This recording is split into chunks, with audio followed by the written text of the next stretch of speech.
on, Lion-O. You promised us a ride. She said she'd be here. Funny, she's never been late before. You wasted your time then, didn't you? I did not. I did it because... I got a fresh ass...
p.m. And once again, folks, it is time for the Midnight Run, everyone's favorite show. And folks, tonight we are going to cover the Mr. Olympia because it is Miss Olympia weekend. And once again, it's going to be covered by me, the VINCE, and I hope everybody's doing all right tonight. Folks, this is the last day I have to wash dishes because the new dishwasher is going to be in tomorrow. Now, I got to check around my property because lately for the past couple of days, I've been smelling something sweet. Now, I think it's a smoky vanilla coffee, but folks, anytime you smell something very sweet in your house, you come home one day, you smell something sweet, you know what that means? You may have a freaking beehive. Now, I've not seen any dead bees yet or anything like that. But if I run into any dead bees, that's when I know I got a big giant beehive. I've not seen any bees around at all. So it could be just the smoky vanilla just cut because it's very strong. So, yes, indeed. It has now have been 1 year since the passing of Big Lenny. Hope he's growing in paradise. 1 whole year, folks. That time flies it flies fast there, folks. Now, tomorrow, I'm sure you guys have read on the news about that haunted house that looks like it's on fire and everything. I'm going to check it out tomorrow, actually. It's in Fountain Inn. It's not that far from me. If I take the toll road, it's like 15 or 20 minutes. It's quick. All right? Quick. Everyone goes there, guys, and everyone. Even I go, you know, and stuff. I mean, that's the thing about age and stuff. I mean, Lenny's time was up there, you know. But I hope he's growing in Eben. I hope he's hanging out with Big Richard and everyone else there, you know. But tonight, I do have my smoky vanilla with a little bit of Daniel Select, Richard Overton style. I got my Gurkha Sherpa Orange. Nothing major with the big cut this time because I want extra smoke. I want the smoke tonight. And of course, folks, I got my water cup given to me by my good friend Pugman. Y'all be sure to thank Pugman. So, let's start. Well, let's light the cigar first, and we're gonna talk about Mr. Olympia now. Ryan, now I'm gonna point to you specifically, Ryan. Remember what I told you. I've told this many times, and believe me, it's nothing. It's not your fault. You have to understand. I've covered shows. I've covered shows. I was on RX Muscle whenever they were doing show coverages years ago and stuff like that.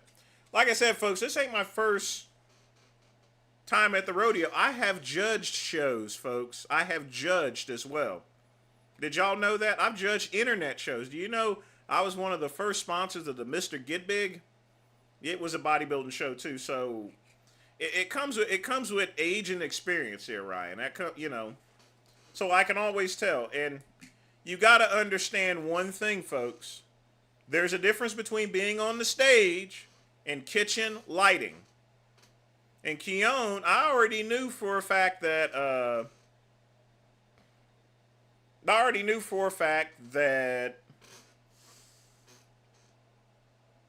he was looking good. He had the pictures and everything, but I knew once he got on stage, he's going to be next to Clarita, you know? He's going to be next to all the big people. And that's where it shows up. But I will say Keone, he showed up for the fight there, you know? But can he win? The scores, he's a little bit behind right now. I'll be honest with you. He's a bit behind. And, you know, I mean, they're going to move up that open heavyweight anyway next year. I mean, this is going to be the last shot, so it's not insurmountable, but it's going to be hard for Keone to take the show. Not impossible. Raw, there's really nothing else there in the. There's no one else. There's no other site covering bodybuilding right now. Generation Iron doesn't really cover it. The only thing left is RX Muscle. MD is gone. There's nobody else covering bodybuilding at this point in time except RX Muscle. It is what it is, and what it's going to be is what it's going to be. And now, you know, since Dave has top billing, I mean, they can't just go and pass it to Flex Magazine or something like that, like they used to, and try to snub Dave. MD can't snub him neither, you know. So they're literally begging for coverage from RX Muscle because there's nobody else.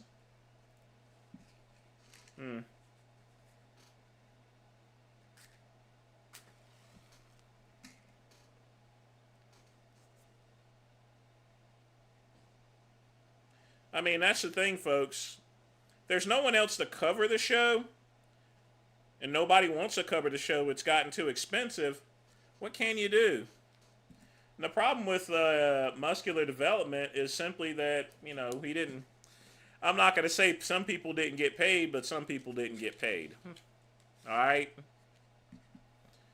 Muscle Sport Magazine's been gone for a long time. I mean, heck, once, or Muscle Mag, you know, there wasn't enough bottles of Hydroxycut that they could sell, or Celtec, in order to keep them in business. I'm sorry.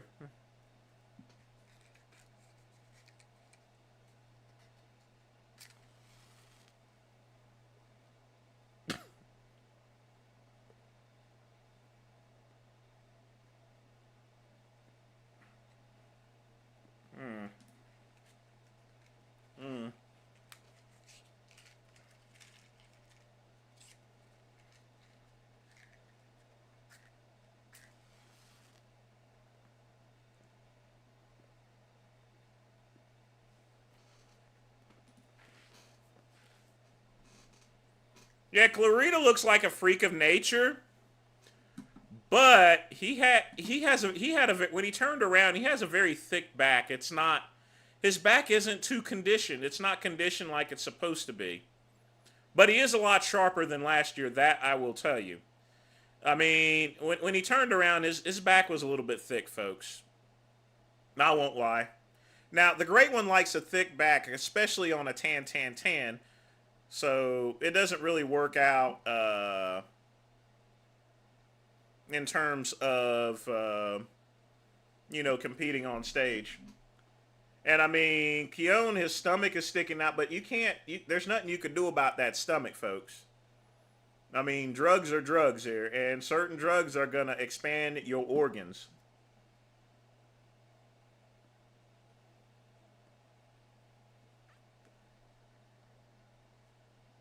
No, there was no rat turd or anything like that.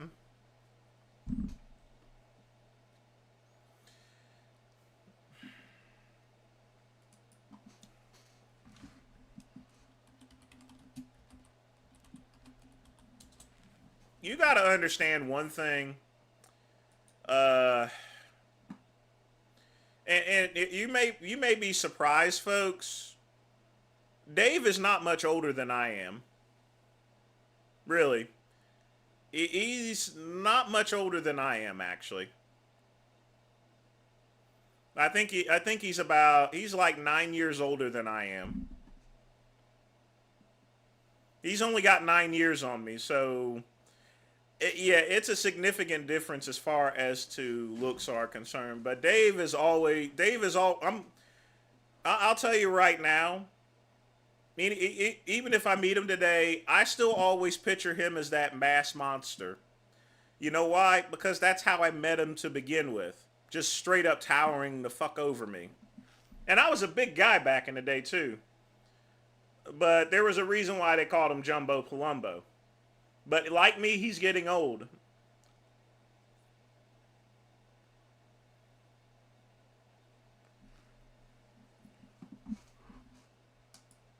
Documentary, let's see what Cuban's doing. I'll pop my head in and see what that idiot's doing, and then we're going to get back to covering Mr. Olympia. We're going to play the RX Muscle video, and then we're going to play a couple other things.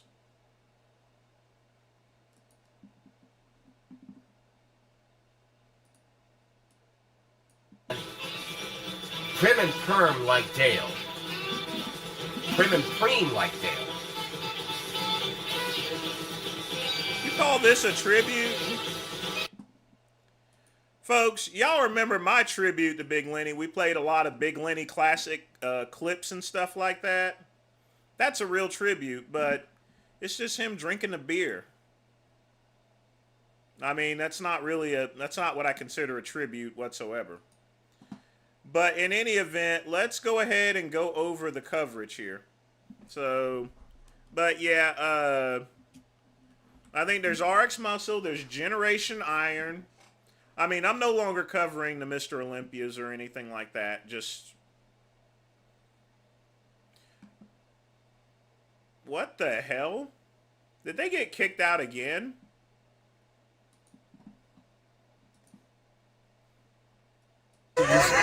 And he's so no booth at the Olympia for species, and he's giving away 30% off, $24.99 Testalize, free rides to the airport.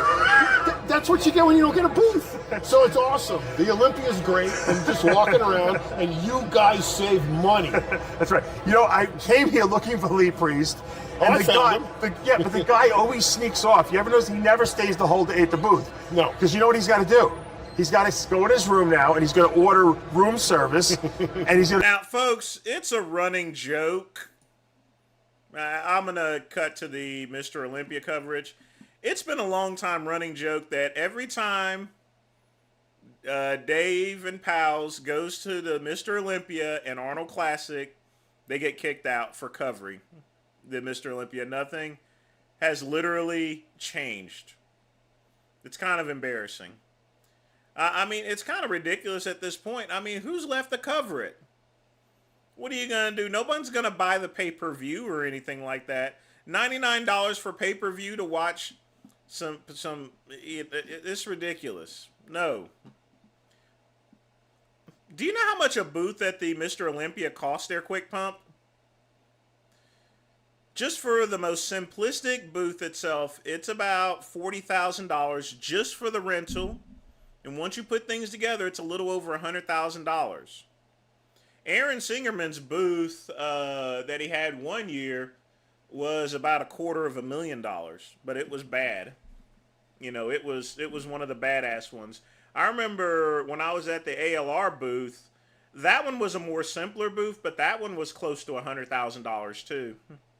Booths are very expensive there, you know. So I wouldn't pay for a booth neither. Why? You know?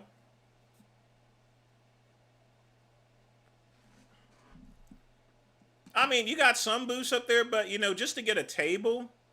I mean, and I'm talking about a table the size of not the size of my table. You ever see those old school wooden tables, you know, the ones that the Dudley boys put people through, those types of tables? It's $10,000 for one of those tables. Just one of those tables at Mr. Olympia in the back corner next to the bathroom is $10,000. Now, the people who get those tables are people who sign autographs. Now, a lot of times, you know, if there's room, you know, people like Ed Corney, for example, they'll give him a complimentary table. Obviously, they're not going to give one to Lou Ferrigno. And Lou Ferrigno's probably at one of those tables selling his autographs and stuff and playing up that Incredible Hulk bullshit there, you know. Yeah, PJ in the pink booth. But yeah, folks, booths are expensive. Don't get it twisted, folks. It's expensive and ridiculous. And you have to understand, $100,000 may sound like a lot of money in 2025, but remember, folks, this was 2007. All right? 2007, $100,000 booth. No one's not playing with that type of stuff here. Not me, for sure. No. I'm not doing that. I'm not falling for the banana in the tailpipe. People wanted to know why I never got a booth for that reason. I worked the booth. I didn't pay for one. And if I didn't get my money, you wouldn't see me there. Fuck you, Truth. Colombo, founder of Species Nutrition. I created Species Nutrition with one mission in mind: to provide bodybuilders and serious athletes with no-nonsense supplements that work and are backed by science. From my earliest bodybuilding days, I believed in only putting the best in my body. And that lives on in the Species Nutrition line of products. We use only top-of-the-line formulations dosed for maximum results and the best flavoring systems available. I put my name and reputation on every bottle of Species Nutrition products. If you want to be your absolute best, join the evolution.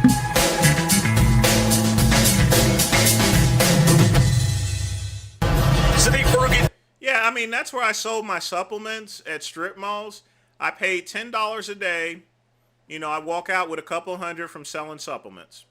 Dave Palumbo, 212 Olympia just letting out. But before we go to the recap, right now at SpecieNutrition.com, 30% off Olympia weekend sale. Promo code Olympia30. Test a lot. Link below in the article description. Prejudging just letting out. The final four, no surprise in the middle. It was Keon, it was Sean Clarita, and then we had a couple of new faces. We had the 22-year-old. All right, so let's begin, folks. Now, remember exactly what I said before. It doesn't matter what you take as far as your kitchen photos are concerned. But look at that. Oh, look at that face, man. He's got to work on those facial impressions. He doesn't look that good as he did in those pictures, did he? Why? Because those were under controlled lighting. When you get to the Mr. Olympia, when you step on stage, folks, those heat lamps standing in front of the judges and stuff, you're going to get a little bit nervous there, you know. You're trying to hold all those poses. Nihat Kaya and Lucas Garcia, very impressive. We saw one in the Texas Pro. What do you make of what we saw in that Final Four? Look, Keon is overwhelming. I mean, the guy was almost 15 pounds heavier than last year. I mean, he's going to the open class. I thought his conditioning could have been a little better from behind. It looks like the...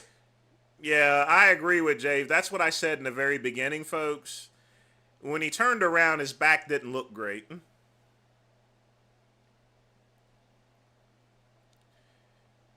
Be quiet, Truth. Instagram pictures, he was tighter.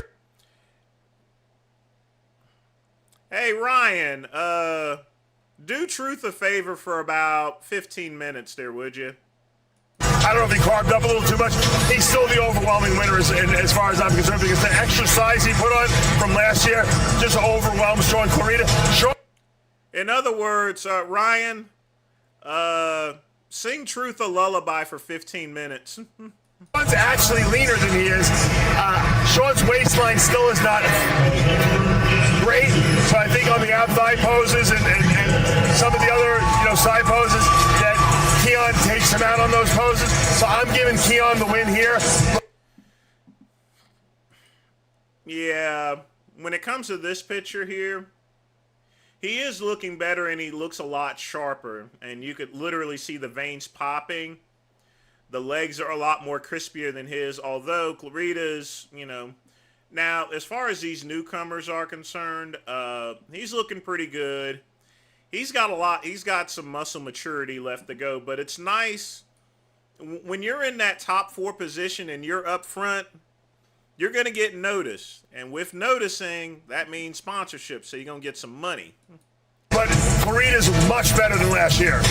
Sean Clarita, again, we talk about a back and forth between these two. Sean Clarita losing his title to Keon 2 years ago. What seemed obvious to me, much better control the midsection here today for Sean Clarita. Yeah, I thought this was a good look. I don't think Sean could have looked any better. He was big, he was hard, he was mostly controlling the midsection. As he got bigger, his midsection kind of got weird looking, and there's nothing he can do to fix it, but he controls it really well.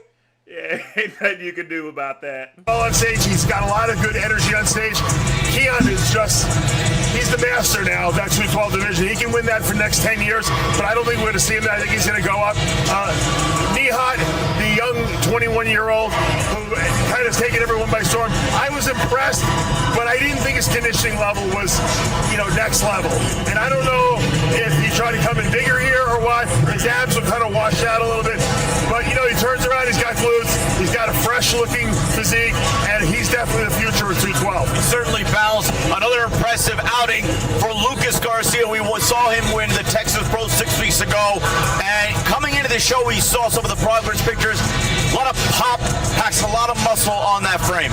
I thought both Nihat and Lucas Garcia got 3rd and 4th because they have great glutes. The striations are there, the back was lean, the conditioning is good, and they have a lot of fresh muscle. Fresh muscle counts for something. Bruce Cicino says that all the time. There's nothing like a nice fresh muscle where you don't have any skin hanging or anything like that. Personally, and I hate to say it because I helped him, but I thought that Gareth Baggio, who's probably going to finish 5th, I thought he could have been in that top 4. He could have been 3rd or 4th, and I don't think... Thoughts on the toe position for calf development? No, what are you talking about? I have no clue. That's just a natural shape of muscle when it's all leaned down if you're talking about calf development. Anyone would have complained. He had the best back on stage. His ab thigh pose was better than everyone's on stage, and he had a crazy muscle shot. So, his glutes weren't as hard as Lucas's and Nihat's, and I think that's what hurt him. But it's not a glute contest sometimes. But I'm a conditioning buff, so I understand why the judges do that. I hope it gets rejudged tonight, and then maybe there's some shuffling. But I think Sean and Keon are clearly 1st and 2nd. We'll see who wins. I got Keon. Well, finally, last night at the Meet the Olympians, you put Keon on the spot, so you wanted to commit to going into the open class and staying in the open class. He was very non-committal last night, but with this look that he brought here in prejudging, do you think it's an inevitability that this is going to be his final 212 show? I mean, given the size that he put on between last year and this year. He can win this division if he wants to forever, but I really think that his goal ultimately is to be the best bodybuilder in the world, and he's young enough. Personally, if he can put on 10 more pounds, I don't even think he needs 10 more. Well, he weighed in at 211.9, whereas last year he was 200 on the dot. Him at 220 on stage. He's going to win pro shows. He's very short, though. You can see he's the shortest guy in 212. Even Sean Clarita is, I think, taller than him, right? Or no, maybe not Sean. Not Sean, but all the other guys. But I don't think it matters. I think he's that good. His waist is tiny. He's really good posing. I'd like to see him go to open. I know all the fans would, too. Well, we'll see what goes on as far as between now and next year, but what is certain is that Keon looks clearly ahead and looks like a good sure bet for a three-peat in the 212 Olympia Finals tonight. Reminder, SpeciesNutrition.com, Olympia 30% off, Testalize half price off at SpeciesNutrition.com. So, Ryan, I actually agree with Dave. He already knows that Keon's not going to win. You see, when you're so close, I mean, he's already ahead at this point. I'm not saying it's insurmountable, but Clarita's going to have to really fuck up there in order for him to lose. You got to knock out the champion. Your physique has to be so good that there is no question that you are better than the other one. And it just isn't there. They both have flaws, but at the end of the day, the champ is going to win. The champ. But in any event, what is going on here?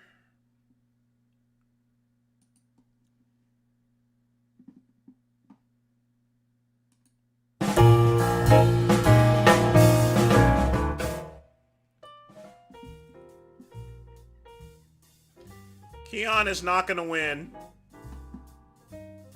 I said he was right about what I was referring to is he was right about Clarita's back, but Keon's not going to win.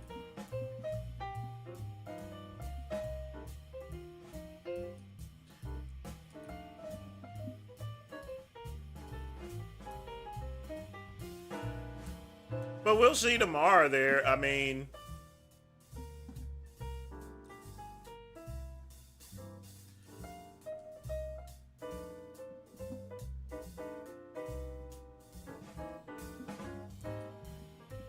but folks, get your questions in. If you wish to make a donation, you can. Smash the like button. We will be playing the usual videos.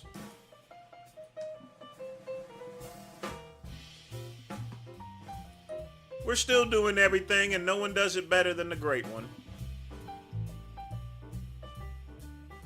Nobody. Well, we may be getting new robes. We'll see.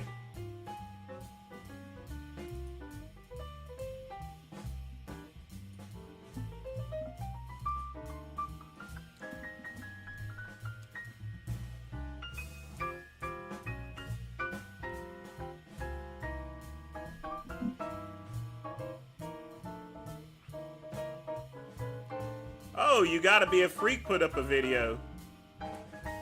Now, even though he's not part of the exempt list, in KCB, we're gonna have to have a little talk there.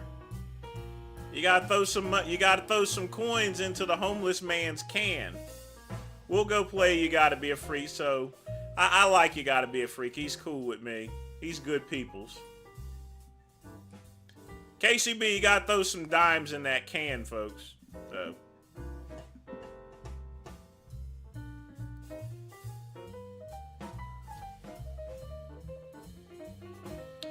You know, I'm surprised my cousin is not covering Mr. Olympia. Hopefully Kenny KO is. I think what happened ultimately with these magazines, they went the way of the dodo because people don't really read magazines anymore. You see, Muscular Development should have went digital completely. If they went digital and got rid of the magazine, that would have been they would be just fine. Unfortunately, some people are just not that smart.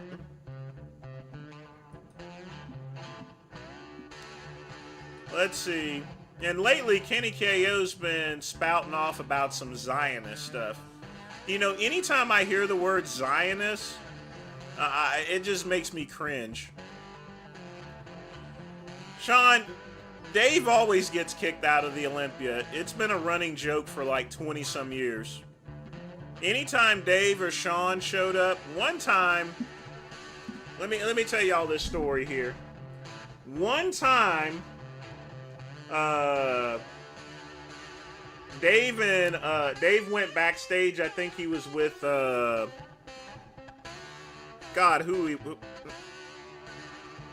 I can't remember the guy's name. It was, he was the guy before Sadiq. He used to live in Dave Palumbo's basement when they were in New York. But they went backstage to try to do some coverage. And Sean Ray and Peter McGow were there, and they were jawing it, and both of them were jawing at each other, especially Peter. Peter was about to punch Dave. I mean, it got pretty heated back there. And then, of course, finally they did kick out Dave. Because he wasn't supposed to be back there. Which doesn't make sense because there's nobody left really covering bodybuilding. I mean, at this point in time, there's no freaking MD, and they're still doing the same thing. I just don't get it. Tyler or Vinny the Chin? Vinny the Chin, yeah, Vinny the Chin, that's who he is. Vinny the Chin, him and Dave was back there. I don't know if Romano was there or not, or was he still in Mexico at the time. I don't recall, but Peter McGow, oh, by the way, if you probably don't know him, he's been dead for a couple of years. Big soccer fan, him and Bob Ciccarello used to hang out, and they did shows together a lot, so. But he was an overall, he was a cheeky little fella. Straight up British, too. I mean, straight up, you know, you could tell he was from Britain. And he spoke the King's English. He didn't speak none of that Cockney stuff.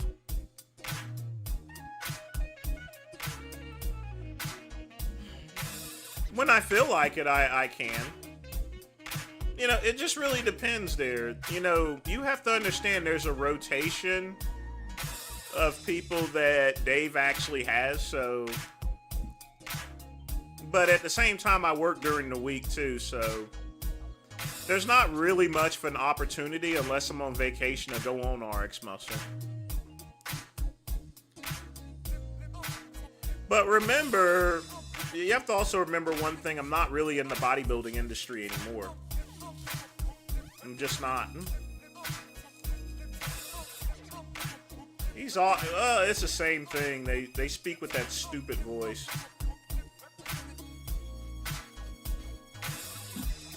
I don't know. I was thinking Brit.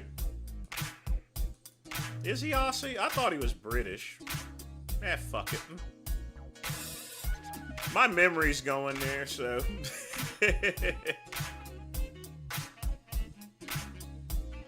Yeah, my memory's going. This is what happens, folks, when you get old. You tend to forget things. You know, and I've met the guy and chatted with him plenty of times at the expo, and I just. Yeah, oh well.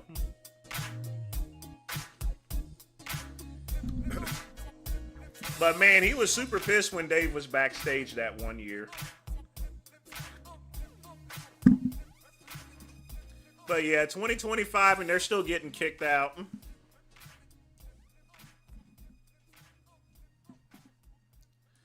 Lonnie Taper?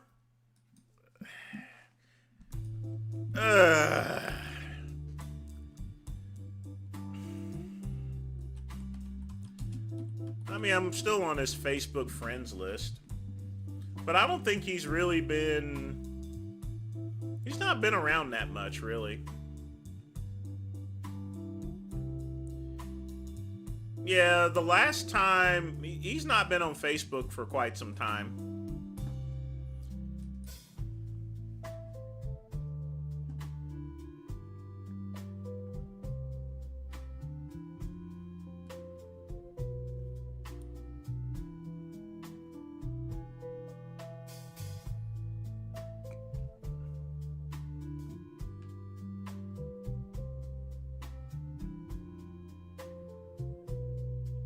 Do you have any shin? You don't need to work out your shins.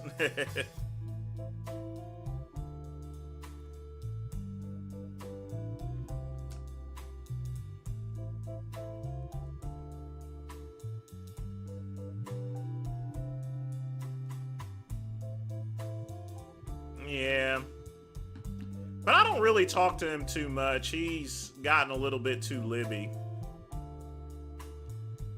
No, I never met Wayne.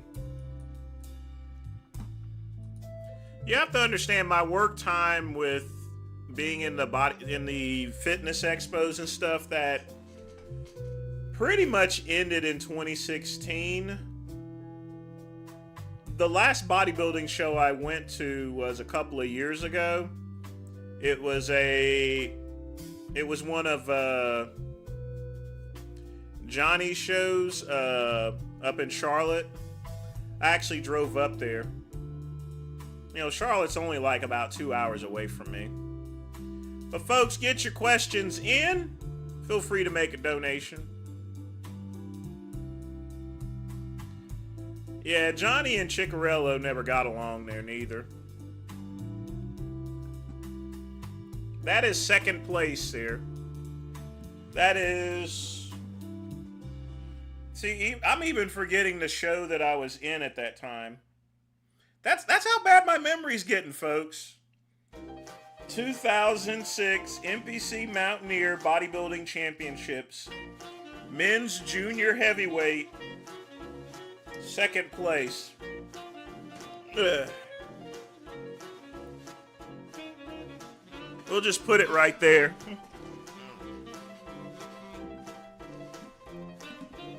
The reason why I keep this trophy around is because it's the only trophy I've ever gotten in bodybuilding. I don't have all the trophies that Genova has. I just don't.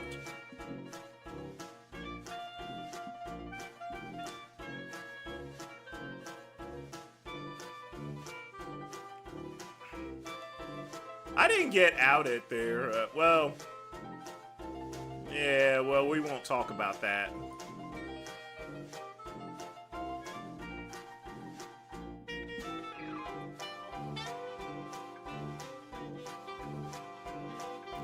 My statue of Sean Ray. Sean Ray's about, I'm a little bit taller than Sean Ray by about 4 inches. He comes down right here to me.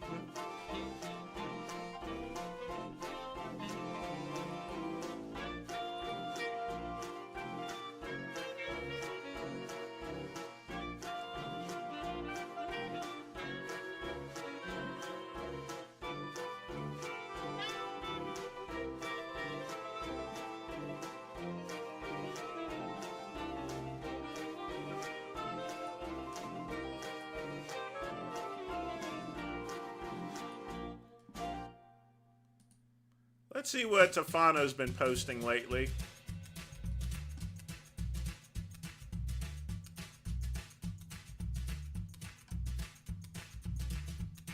Wow, he's put out a lot of shorts. Let's check those out.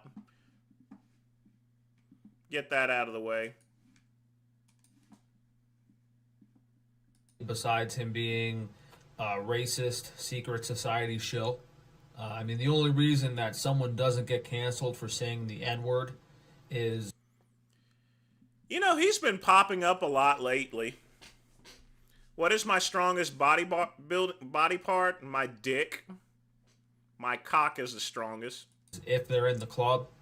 And, I mean, this guy is not only a horrible person from what I've seen, he has no understanding of health and nutrition.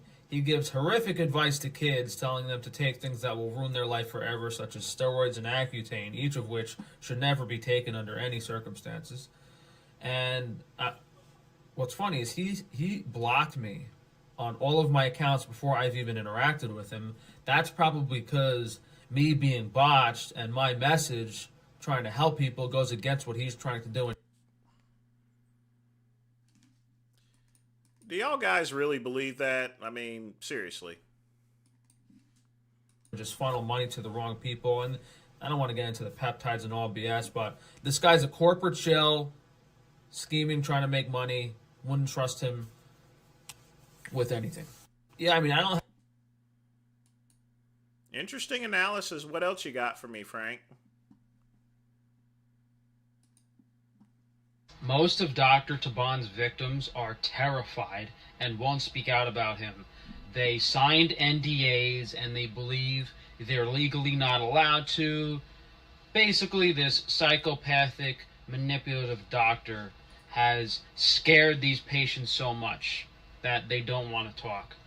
Personally, I've been directly messaged by about 10 people that have been botched by Dr. Nobody ain't messaged your crazy ass.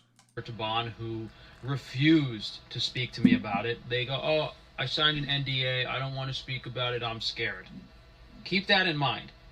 There's probably hundreds, if not over 1,000 patients that Dr. Taban has botched and then forced to sign an NDA, and most people have, 99% of his victims have fallen to his tactics of keeping people silenced, and they will not speak out, which is why I have to speak up myself for all these people. Most of Dr. Taban... Interesting. We have our best... Yeah, I mean, I don't have much. Nobody wants your bacon and egg sandwich, you nasty freak. What is this? MSE is installed right here at the back. Your skeletal formation is determined by your nutrition during prenatal, pregnancy, childhood. That's what makes your face. I don't get 2-week vacations. I mean, I work in medical claims. I take days whenever I can. It's not good, really. I don't really have vacation at my job. I don't have vacation. I don't have benefits. I just get straight pay, and that's it. A lot of it is really determined before you're even born, believe it or not. So when you have to understand, I'm a contractor. In other words, I'm contracted work. All right. I mean, I do work for a major company, major insurance company, but as a contractor, an independent contractor. I mean, I get a regular paycheck and everything, but I have no benefits because I'm an independent contractor. And I have to file all my taxes every year.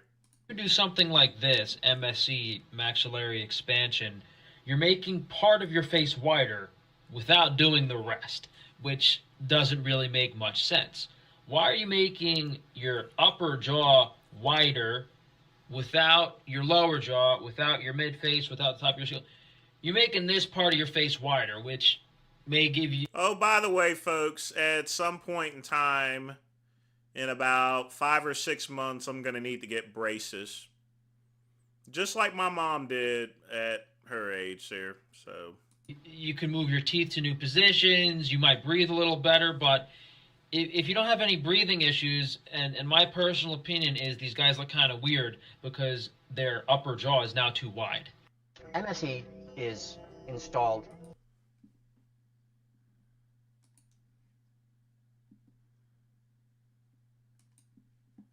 Dr. Taban could very well be the biggest butcher in Beverly Hills. Since he's the most popular eye surgeon, he's performed a ton of procedures, and it only makes sense that he has botched the most people. And the only reason he performs 4 procedures at once isn't because he's the most skilled. It's because he's the most greedy.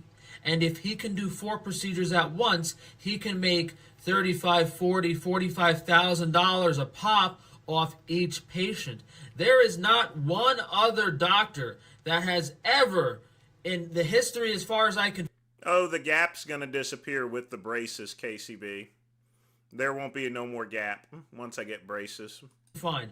Performed all 4 of the... I'm going to look like a fucking little kid with braces. Disgusting. These procedures at once. I mean, and on me, he messed every single one of them up. He didn't do one of the procedures correctly. His sole purpose is greed. He's performing orbital decompression as a cosmetic procedure just so he can charge patients $15,000 to $20,000 more each. And none of these procedures was my idea. He tricks patients with all of these fake reviews, this fake reputation he's paid for, and he gets his patients' trust to do all 4 of these crazy procedures at once. And then when he messes up, you can't do anything. He gets the review taken down. He pays off Google. He pays off Real Self. All the lawyers are bought and paid for. You can't defend yourself. No one finds out he botched you because they control everything. And he laughs. I've had victims of him reach out to me that when they were like talking to him and threatening to get a lawyer, the doctor literally laughed at them.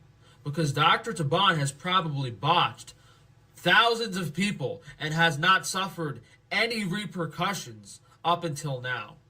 And his sole purpose is making money and greed. And the fact that he is unable to fix his mistakes shows his lack of skill as a surgeon, and his only ability is to perform these procedures very poorly and hope that they come out well. He even upcharged me the day before. The day before, after I had my consult. Oh my God, he upcharged him. Oh my God. You should have walked away when you could. Consultation with him where he took no x-rays and did no measurements. He suddenly said, "Oh, I think we need that's a big lie. That's a lie. To do a medial decompression, so that's going to be $9,000 more dollars." And then he swiped my credit card, put $9,000 more dollars on the bill, and that next day he botched every single one of the 4 procedures he did on me and completely ruined my vision and my life. So it amazes me that these evil people in control allow so many lives to be ruined, and how this guy's medical license hasn't been taken away yet. And he's still censoring me now just to butcher. He's butchering people as we speak. Well, if someone pirates the live stream there, Jeremy, I will watch it. But I am not paying for the Mr. Olympia live stream. Screw that. All right? I'm not paying for it. It was all right when it was like $19 or $20, but they're trying to charge $100 for the live stream. I mean, it's stupid. And the stream is always horrible.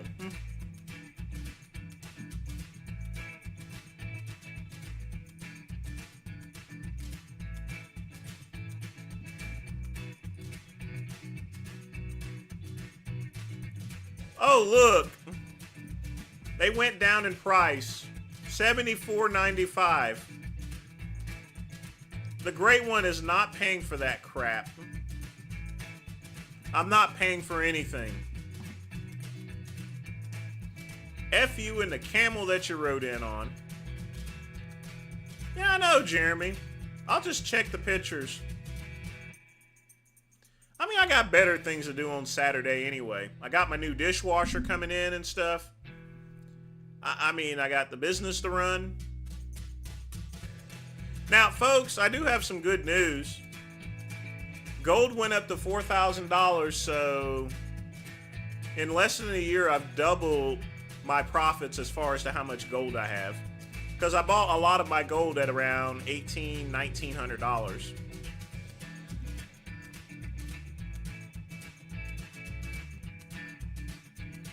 Like I said, folks, you can always count on gold.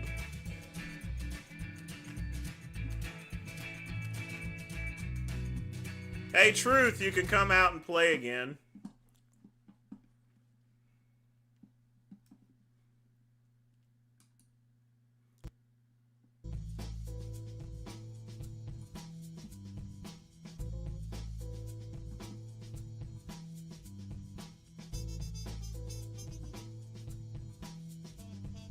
What is this, Ryan?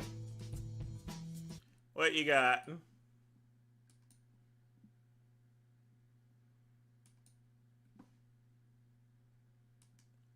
Oh, no, not him. Not him.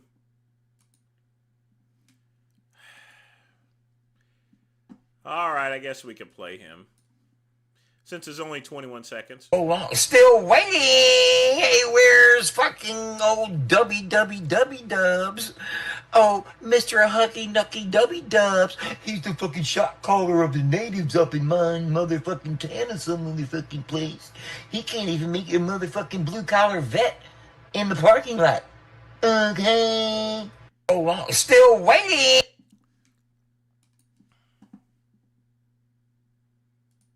You know, he sort of looks like that massage therapy guy there. He looks almost like Brett, sort of, right? That's kind of mean of me. But yeah, folks, $75. I mean, you could kiss the darkest, most chocolatest part of my asshole if you expect me to pay $74 for that. $74. I mean, you pay more. I mean, basically, they're charging Hulu. They're charging a year's worth of Hulu for one freaking evening of Mr. Olympia.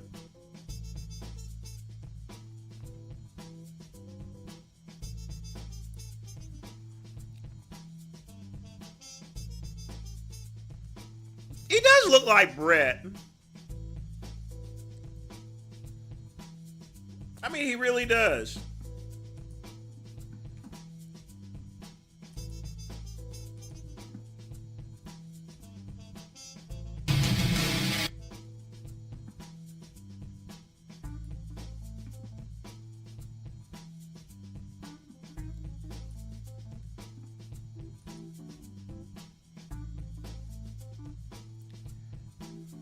I pretty much already know what You Gotta Be a Freak's video is. It's probably, and I can always tell the code because we used to play it a bunch, the Big Lenny tribute. The true Big Lenny tribute.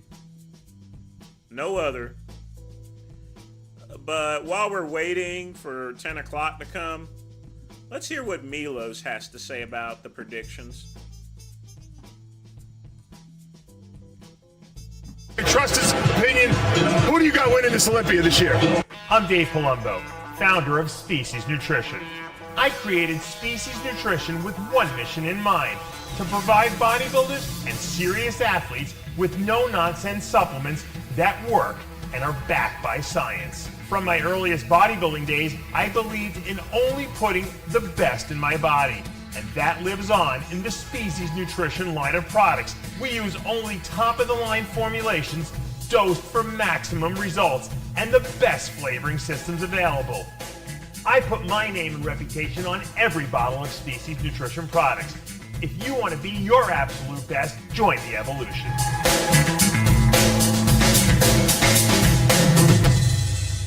We're here at the Meet the Olympians. I'm here with Milos Sarcev, one of the most opinionated guys in our business. I trust his opinion. Who do you got winning this Olympia this year? Well, I said in my reviews on the Old School podcast, Samson first, Patty second, Vic Cruz third, Andrew Jack fourth, Nick fifth, You and don't have Derek? I don't. Really? Why? I mean, listen, this is how it is. If I tell you right now, Kevin LeBron, Flex Wheeler, Sean Ray, Dorian Yates, not just somebody somebody has to be first and somebody has to be sixth. Right. It doesn't mean like, oh, it's a night and day difference. No. So my preference is what I said. Right. Can Derek win? Very well. I mean, Jake. Now, I remember an exchange one time between Bob and Milos on Get Big. And Bob put up a picture of him whenever he messed up his Synthol. The things that he's going to win hands down. You know, there's many people. It's just like, is this like me being hated or not? If I'm a judge and what I look for, you know, I mean, he can sneak in there. Right. Look, why do you have it's anybody's show. Why do you have Samson winning? His complete package, he has everything that bodybuilding is all about. Shape, aesthetics, thickness, width. Crazy poses. He is close to 300 pounds, and now he is in, as he said, in the best shape of his life. So you can never discount Hadi. I think that Hadi could have been 4 to 5 times Mr. Olympia already. Guy is missing nothing, always brings it, and even like last year, oh, he was off. Like, what do you mean he was off? No, he was a little off last year. His legs were down. He's off for Hadi conditioning, but still he was like way better condition than Samson, for example. Right? So this is how he looked. Derek was second first year, which is unthinkable, right? Won second year, and he was third, and now he beat Samson.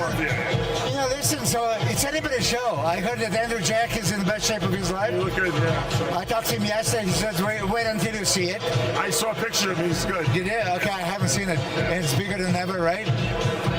So we always think Andrew has that structure that can even beat Samson because he's wider, and then he has those crazy abs. He has a front double, lat spread. He's missing some body parts, though. Yeah, but he has some stellar poses. Yeah. And then, when I talk about the cruise, of course, everybody thinks that I'm out of my mind. Nick Walker called me like, are you out of your fucking mind? Listen, and I said, dangerous, the cruise has the prettiest body in IBB. If anybody sees his body, you cannot not want to be like that, right? So, and he is like 265 pounds on a 5'9" and a half. Funny, he doesn't look that big. It's like deceiving. Do you see him compete ever? Not in person. Not in person. So it's good that you do. So this is going to be your first time. He's going to surprise you. I just hope they're going to give him a chance. Listen, to break into the top 5 is almost... He should get a first call just for the fact that he made it to the United States. No, I mean, if he deserves it, right? To break into the top 5 is almost impossible. You know, when you're realistic, okay, can he take those guys? Probably not. But then if they gave him shot by shot, right? I think he can work his way in, and I see him always possibly as high as 3rd. Thank you. Yeah. Now, folks, just to let you know, when I say running joke, I mean running joke about Dave and John getting kicked out of the Mr. Olympia. They have press passes. But there was a time to where they wouldn't give them press passes even if they went down and sucked on Demilita's cock, basically. Who was in charge? Yeah, him. I mean, but it was just kind of ridiculous with those press passes. But they have to give them press passes at this point in time because there's no one else who they're going to give it to. Nobody's really covering bodybuilding. Is ESPN? No. Is Fox News? No. I mean, chances are him and a couple other people are the only ones that have press passes.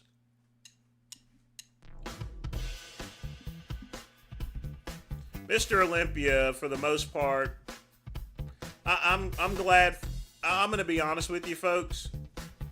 I'm glad I'm not going to these expos anymore. I'm just tired of the non-pay, fake it till you make it, you got to earn your street creds type thing. You got to pay your dues.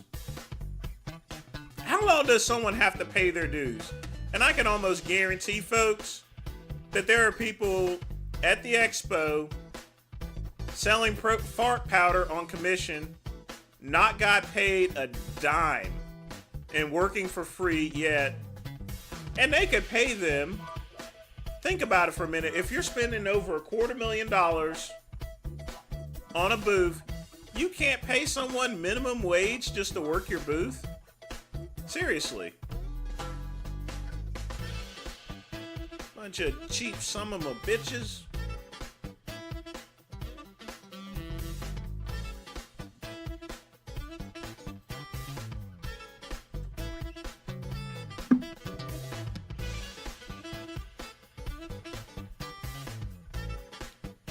A lot of backdoor stuff.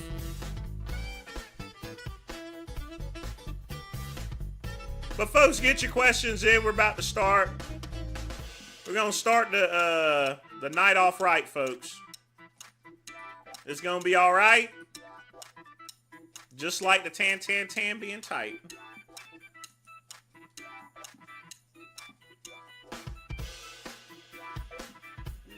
Piana was right. You know, literally. And he did the same thing too. So did the Strength Cartel. The Strength Cartel, they didn't pay them nothing.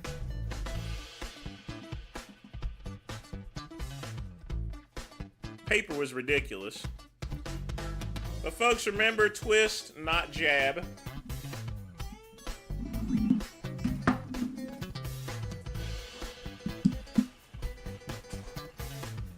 And folks, I mean,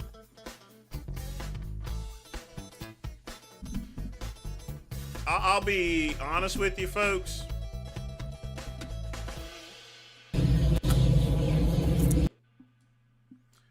All right, you guys ready? We're going to start off this program the way it should have started off, unlike Cuban.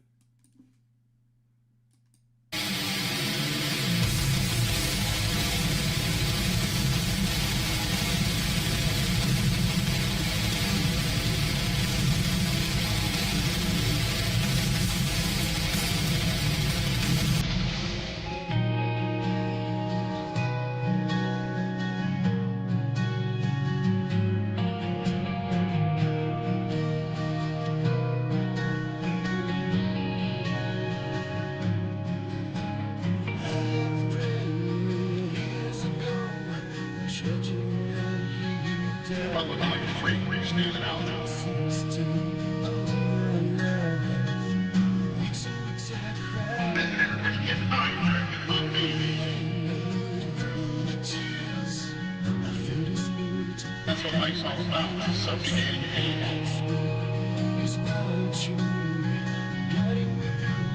Get the nightclubs.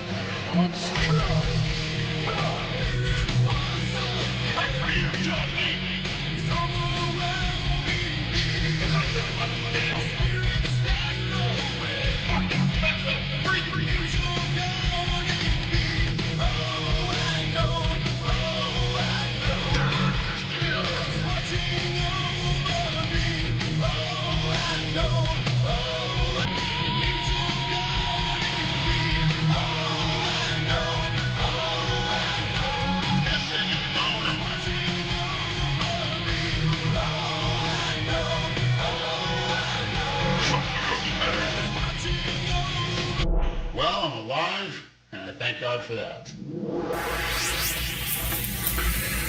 God, don't take me.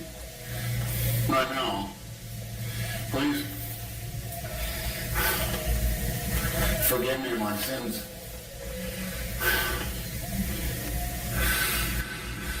What the fuck did I do?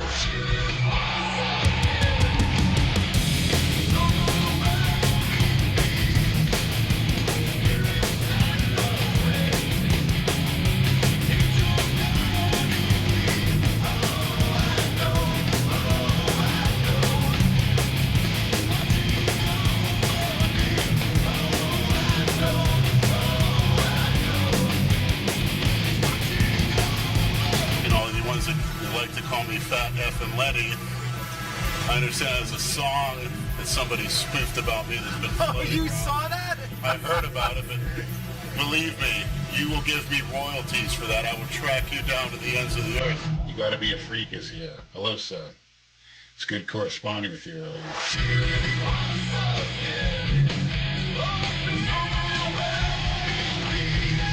Yeah, that was him having chest pain.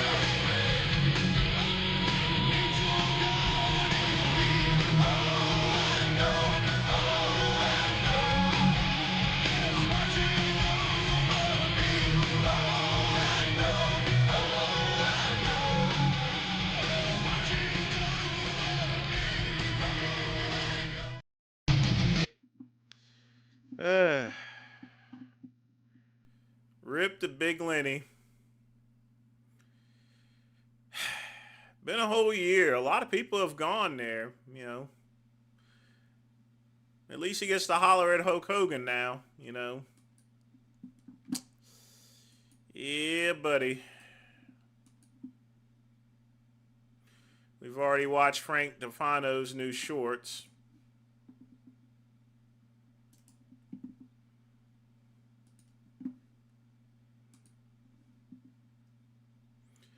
I mean, I'll be honest with you, KCB. You guys notice whenever I don't shave, I'm gray. Now, recently, I didn't shave my head. If I didn't shave, folks, I'd be all gray right now. Everything. Hair, beard, everything. All gray. My hair grows nothing but gray. Even on my ball sack, it's gray. Well, it's salt and pepper gray, but all the same.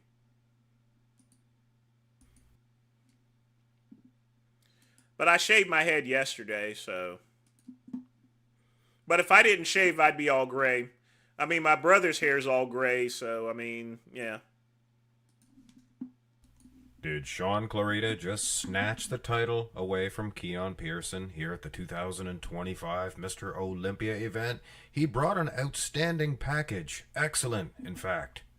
Keon, I'll be honest, he did improve in certain aspects, but one aspect in particular, his midsection, was just not up to par. And yes, I understand.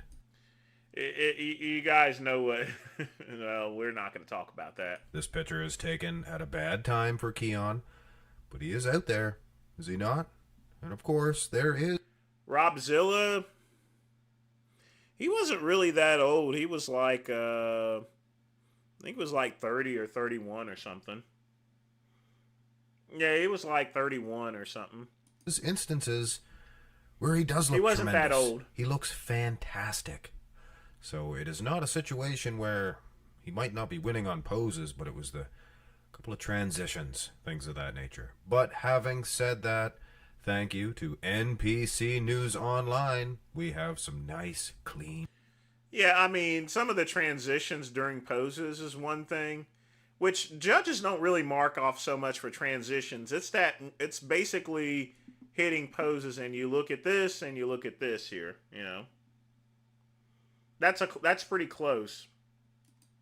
Neat pictures of these guys. We can throw all the mandatory shots side by side, and we can really take our time, because when you're watching the live stream, and I went maybe a little overboard saying that Keon's gonna lose and Sean Clarita's gonna win, but man, now that I have these two dudes side by side, and of course there was these pictures here, but they kind of suck. I mean, they're perfect for sizing, perfect for the camp. That's one of my sayings. If I see like a piece of furniture that's not up to par, that's perfect for the camp.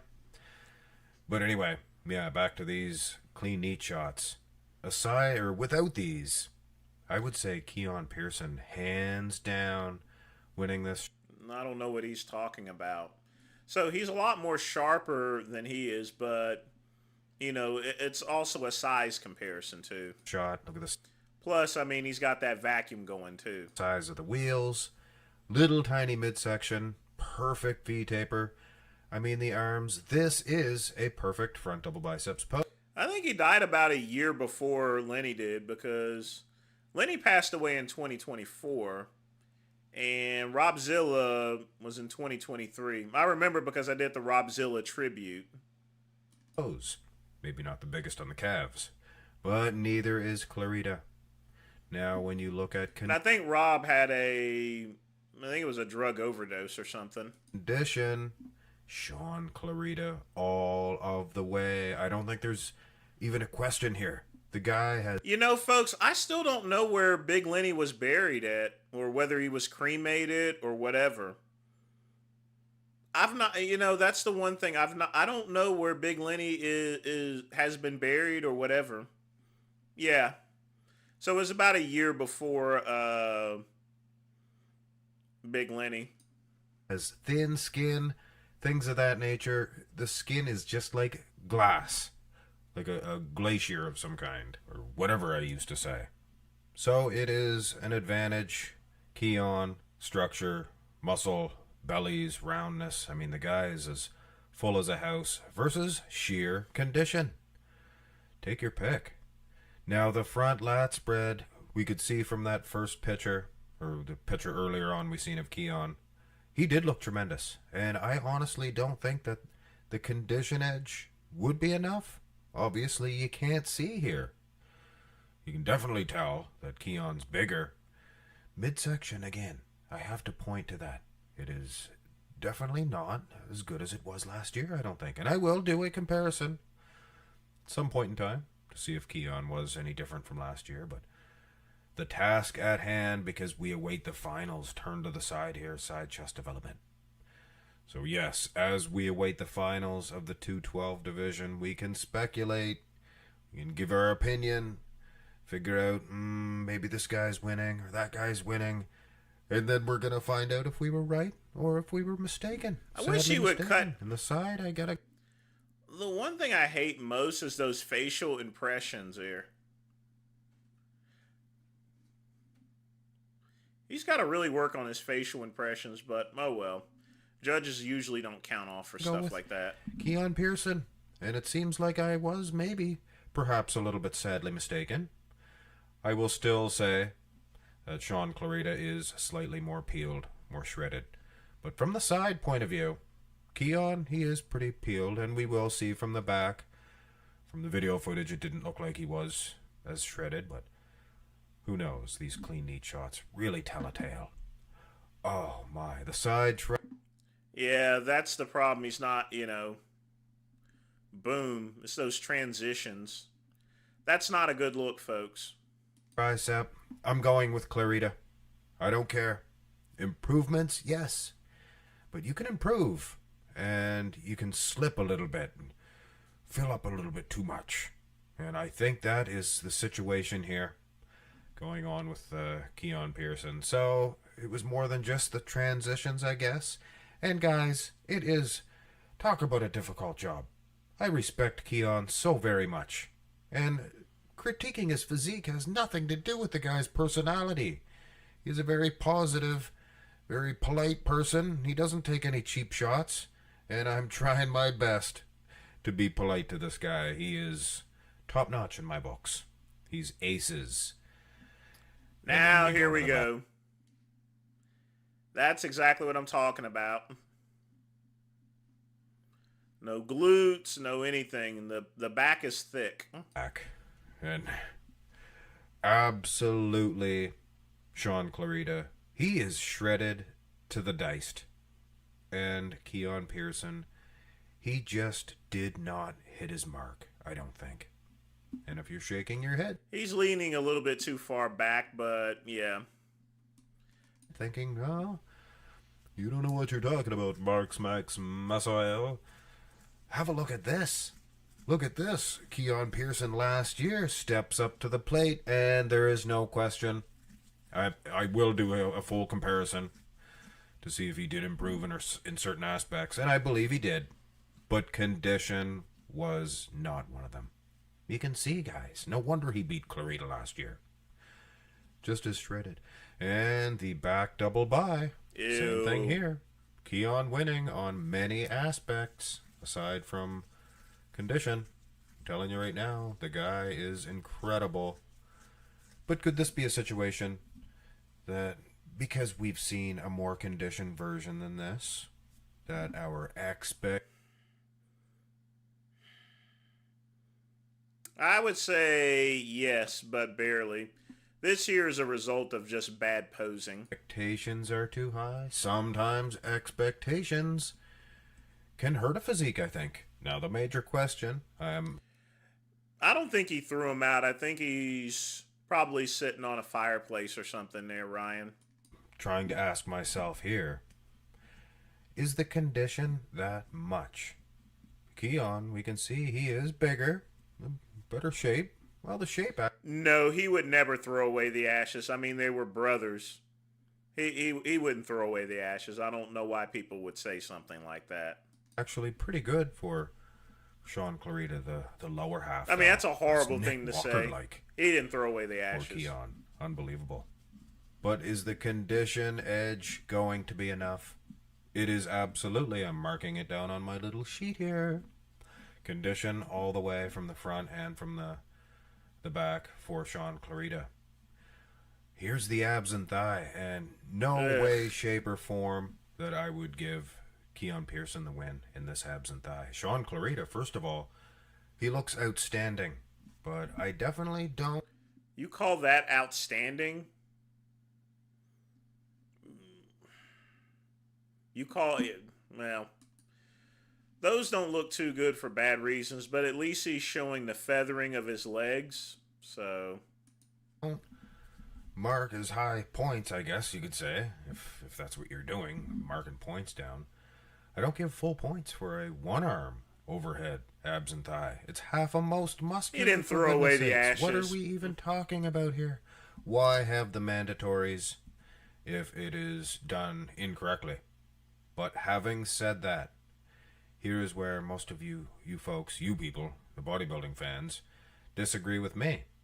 I think it's more important to have two arms overhead And if it's a vacuum, it's a vacuum. You're just not hitting the abs. Now I get your guys' side of it too. I could be convinced to I'm hang sorry, the vacuum is always going to be better than the ab pose. If you can hit the vacuum, it doesn't matter what your abs look like. The judges love vacuum poses. So if you hit the vacuum pose, if you have the ability to hit the vacuum pose, you got business. with that political side, yes, you should have to show the abs. A vacuum does not show the abs. You're allowed to hit a vacuum in the front double. Yeah, but it's a front double. No, you're wrong. You're allowed to hit the vacuum. The vacuum pose is an acceptable ab pose. Highly acceptable. In fact, more accepted than the actual ab pose. You know, at one time, Frank Zane actually advocated to where every bodybuilder should have a mandatory vacuum pose at one time. The vacuum pose will do the trick. All right? If you hit a vacuum pose, the judges will accept that as an ab pose. And you'll actually get more points for doing a vacuum pose. You'll get more credit for being able to hit the vacuum pose. So I don't know what he's talking about. He's not showing the abs. He's doing a freaking vacuum pose. You do the vacuum pose, you're in. You actually get extra points for hitting a vacuum pose. Double. It's not a front abs and double. So, well, Chuck E. Cheese, you can only hold the vacuum pose for a certain limit of time, so his abs are going to come down eventually. But you get points for vacuum pose. Yeah, I don't know. Either way, I'm going to go ahead and give Sean Clarita the abs and thigh. And the most muscular as well. He is pulling a Hattie Shupin. You see Hattie compete against Nick Walker or Samson or anybody that's larger than him. Yeah, Clarita's killing him on that pose right there. Anyway, leave Derek alone for now. He could be Mr. Olympia. But either way, where was I? But God oh mercy. He's got to really work on these face pictures. I mean, he really does. He looks like Big Van Vader with the head is shaped like Big Van Vader for some reason. What was I talking about? Oh, yes, the abs. He pulls that stunt on everybody. Not just the abs, but the entire upper body. Just shredded to the diced. So a guy with much larger arms beside him, bigger quads as well, would actually lose the shot. So at the end of the day, I am firms with this. Firm or firms? Firm. I am firm with saying that Sean but Clarita's killing him on that pose. Will he? That's another story. This is the prejudging. There is still the finals. So he can dry out and things of that nature. But if he does not, I'm going to go ahead and predict Sean Clarita, 2025, 212 Division Olympia champion. Wow, would that be sweet. Then Keon battles back next year and wins it again. Yeah, whatever. Whatever. Yeah, Chuck E. Cheese, it's a bonus to do the vacuum pose, but, you know, they're going to mark him down for the abs anyway. I think he did the vacuum pose is important because when your abs are not as good and you hit the vacuum pose, the judges are like, oh, well, we'll give you that. We'll do you a favor. But you do get extra points for doing vacuum poses at a show.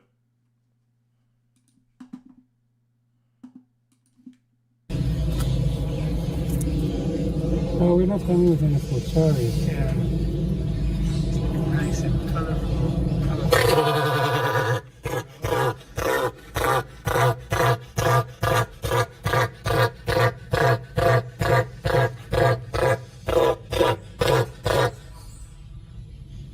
Castaway is not happy, or maybe happy to see us, we can't tell. It's a pretty loud bird there.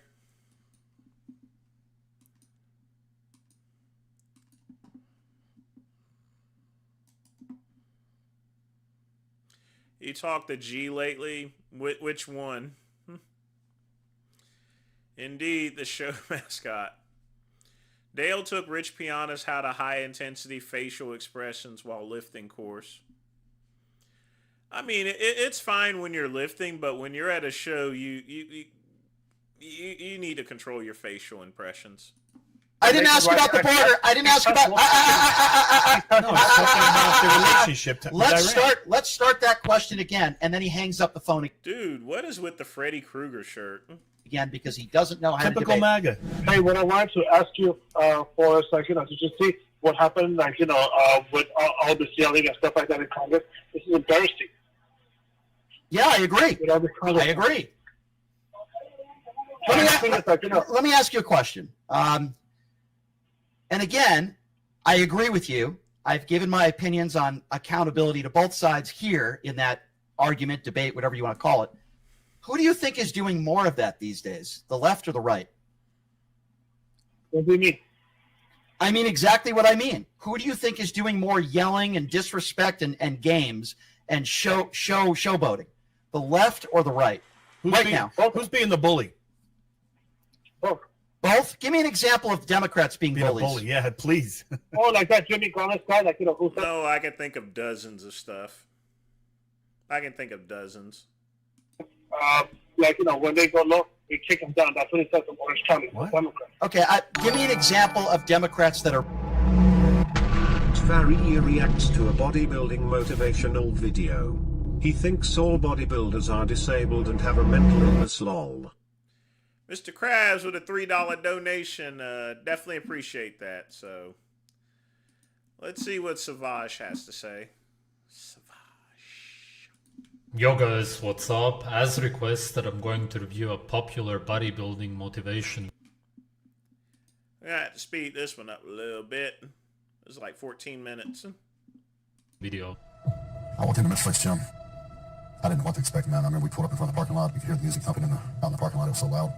That's Ronnie Coleman. He's actually in a wheelchair now. He's disabled. All of these people who go to the gym there are disabled, but he's severely disabled because it's a bodybuilding now. Ronnie's in there. There's probably a dozen other bodybuilders in there that day the first time I pulled up. I was like, wow, this is a gym. Not like anything I'd ever seen before. Really, this whole game, it's not rocket science. The biggest thing is you got to be intense. Whatever exercise you choose, of course you're going to have. The reason why Ronnie Coleman's in a wheelchair has nothing so much to do with weightlifting. He just had a couple of botched surgeries. They messed up his surgeries a bunch.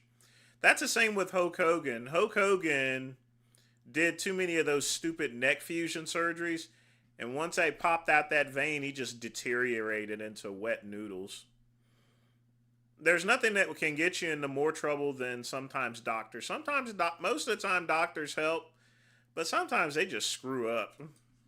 Things that you like better than others, but the most important thing in every workout to me is just intensity. I mean, you've got to go to failure. If you're just holding back. You have to go to failure. It's as if you have to push yourself so that you feel very severe pain. It actually has to be torture. You cannot simply go and work out once a week a little bit.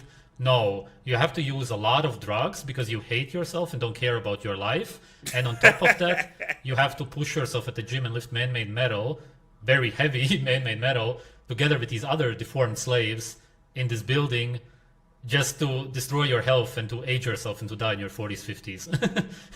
You have to do it. No, you shouldn't do any of that. A normal, happy, and healthy human being never even thinks about that. Going through the motions, there's a lot of guys in the pro ranks that are there because they just have the best genetics. Once you get to that upper level, man, if you want to win and be a champion, you've got to be able to suck it up and you've got to be able This is all about finding the best drug dealer. That's about it. to go for it, The basic training of a champion hasn't changed. This is a severe mental illness.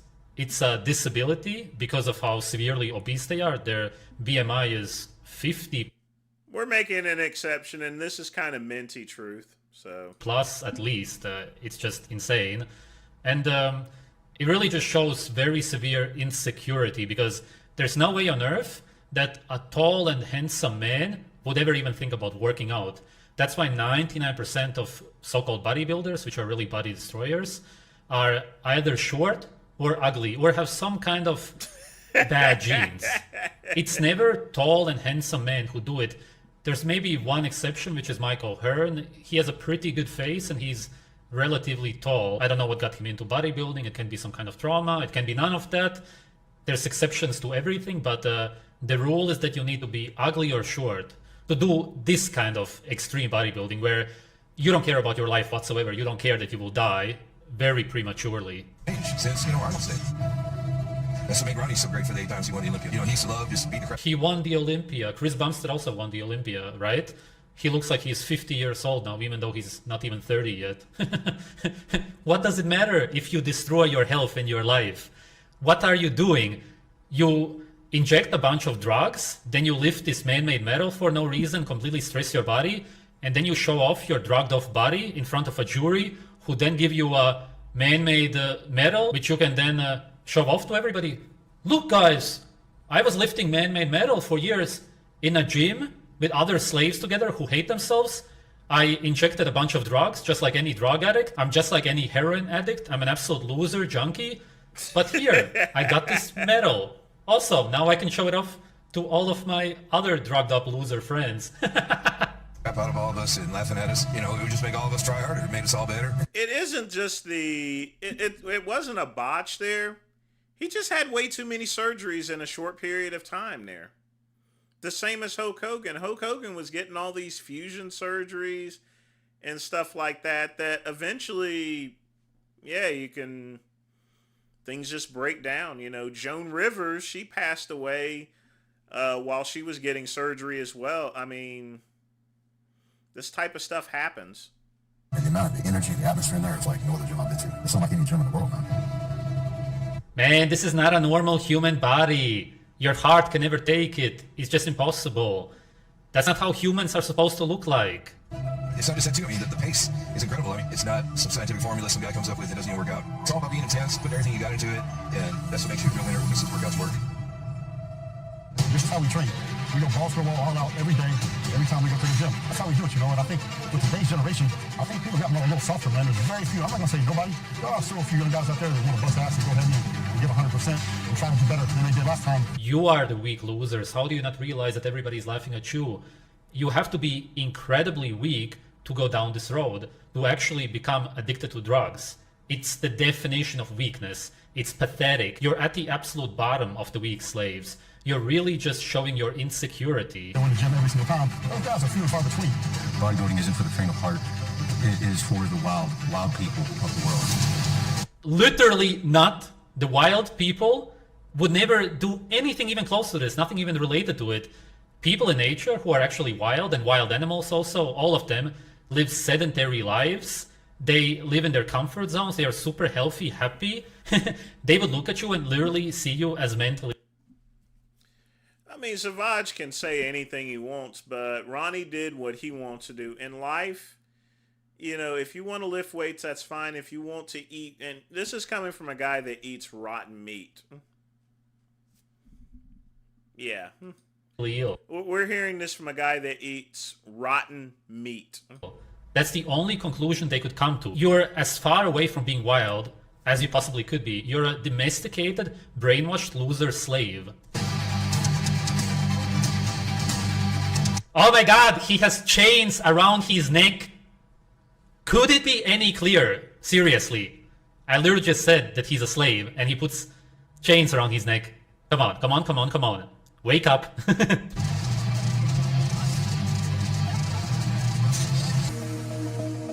80s when the big... Warning, hardcore weight training can be dangerous and requires athletic ability and common sense. What? Yes, you need common sense to understand that you should never enter this kind of a gym, especially, again, as I said, if you go and work out once or twice a week, a little bit, whatever. This is just a whole different level. This has nothing to do with normal working out. All who enter and train here assume responsibility for their actions. No responsibility for accidents of any kind. Yeah, it's a good warning. Competitors, camaraderie among us all. Wow, that looks really strange.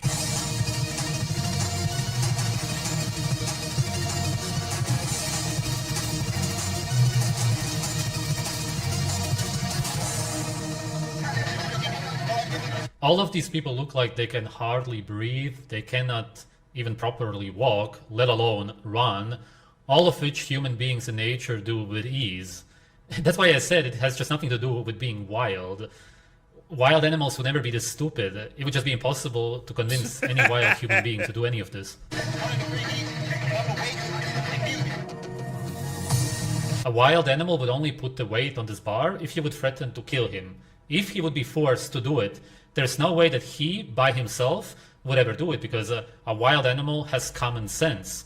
A wild human being only does what he wants to do. He never has these mentally ill goals in his head. He doesn't want to achieve some kind of physique which doesn't exist in nature because he watched the Hulk as a kid, read some kind of comic books, or who knows what. A wild human being only listens to his intuition, and your intuition tells you to never do any of this.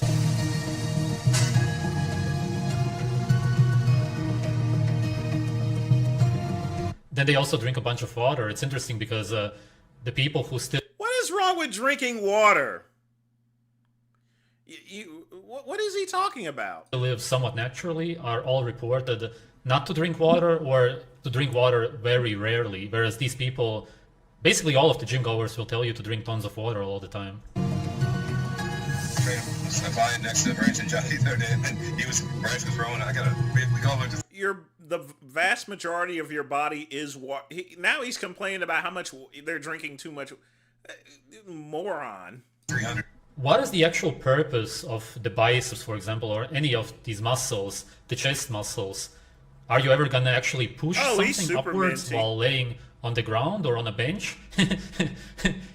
There's just no use for it in everyday life whatsoever. It's all about looking a certain way, and the reason you want to look like that is because you want to compensate, or because you've been brainwashed.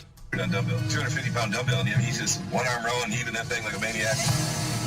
Yeah, and what's the point of any of this? What did he achieve by lifting the dumbbell?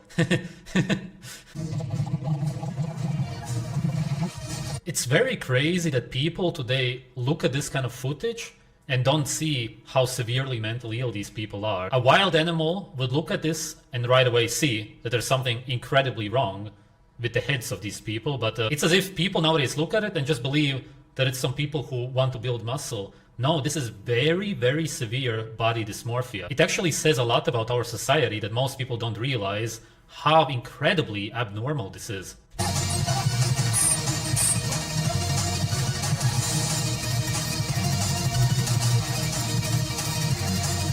What I also notice is that they can't do any full motions. They only lift or pull halfway, probably because there's too many muscles. Their bodies are so unnatural that they can't do full range motions anymore. So I was training in the gym, I worked him in the gym.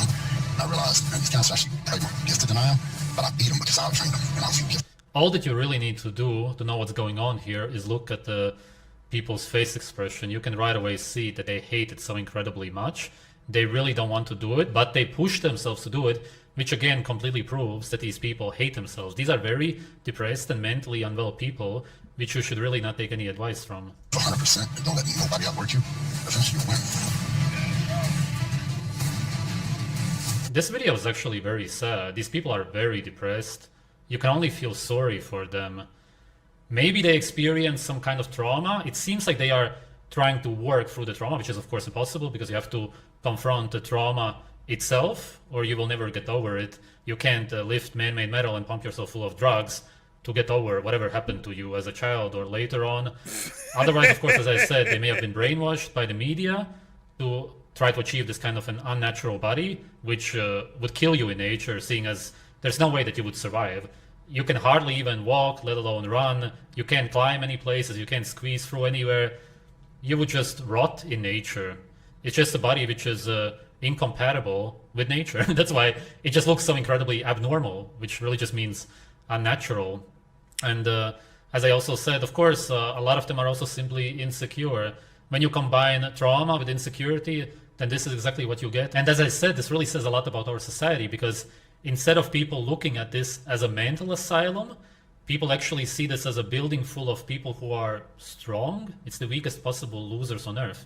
It's junkies, it doesn't get any worse, who are trying to achieve some kind of goals. It's a goal that you can never achieve. That's how it is with all of these addictions. How long are you going to train? How many drugs are you going to use? What type of a body do you actually want to achieve? You can train for 20 years, but all that you will achieve will be you ending up in a wheelchair, which is what happened to Ronnie Coleman. There's just never any actual end goal with all of these man-made addictions, whereas in nature, You know exactly what you're supposed to do. You have children, it makes you happy. You eat raw meat, it makes you happy. You don't need to have these imaginary goals in your head, these goals which you can never achieve. Of course, it can never make you happy because there's no end goal. It goes on forever. Whereas everything that's natural is very clearly defined. You know exactly what you're supposed to do and how to become happy and healthy. Life is just very simple. Thanks for watching. You're quite welcome, asshole. What a moron. But again, Mr. Krabs, thanks for the donation here. Now back to our regularly rescheduled program. What is the point of running or biking when we have cars? Or I like riding a bike sometimes. It's good exercise. There's nothing like the wind whipping into your face. Or bullying. Can you give me any example? Because I could give you 100 examples of Republicans that are bullying, including with the leader of the free world, Donald Trump, who does it every single day. All of them are bullies. Threatening to put people in jail. Threatening their jobs. Threatening their job. Right, exactly. Leonard said exactly. Can you give me an example of a Democrat bullying Republicans in the last, I don't know, year? Isn't that bullying? Jasmine Crockett. Gomez, I can have it. We take them down. Who? Jimmy Gomez, Democrat. Who? Say that again. Who is he saying? Jimmy Gomez. Jimmy Gomez? Okay, I don't know who that is. What he said when they go low, we kick them down. She said that. Okay, but that's saying that you want to fight. That's saying when they fight us, we are going to fight back. I'll say that. There's nothing wrong with saying that. That's not, sir. That's not the definition of bullying. It means we are going to fight harder than you for the American people. That's not bullying. Okay, Donald Trump has. No, it's not. No, it's not. If someone comes on the show and goes low with Brian, and someone gets in the dirt with Brian, what Brian is saying is, yes, I'm going to stand up for myself. I'm going to fight back. That is not a bully. That is not the definition of a bully. Did you just say that's inciting violence? Is that what you just said? Inciting violence. I know you said his name 5 times. It doesn't make your point any stronger. You said that's inciting violence? Okay, well, that's absolutely ridiculous. What would you say about Donald Trump, who says he hates half the country at Charlie Kirk's funeral service? What would you say to that? What would you say to that? Every time with Donald Trump, I'm not going to. Because you give horrible examples and I give clear examples. When somebody says when they go low, we're going to go lower. That's not inciting violence. Hyperbole. That's not even legit. That's not even a legitimate statement. You haven't given me any real examples of a Democrat bullying a Republican. That was a terrible example. So I'm going to ask you now. The leader of the free world, the leader of the Republican Party, at Charlie Kirk's funeral, says he wishes the worst on his opponents and basically said he hates half the country. Why won't you call that out? Follow it up with hurting them. And you say some guy that I've never heard of before that you claim made a statement when they go low, we're going to go lower, which, by the way, is not inciting violence. Okay, well, why is it every single time I bring up the actual leader of the Republican Party, you get defensive and you say, why is it every time you bring up Donald Trump? I'll tell you why. Because he's the president of the United States. He's the insulter in chief. He's dividing the country. He's treating people who might come from areas like you, like garbage. Where are you from, sir? Where are you originally from? X, where are you originally from? Where are you originally from? Iranian. Do you think that Donald Trump is doing a good job in protecting people who might sound like you and look like you? He sent the military to democratic states to bully them with tear gas and rubber pellets. He sent the military to bully people physically, violently. X, I'm not asking you about, I could care less what Mike Pence says. I'm asking you now. Mike, I need you to focus. I could care less what that stiff Mike Pence says about anything, okay? I'm asking you now, X, okay? You are from Iran.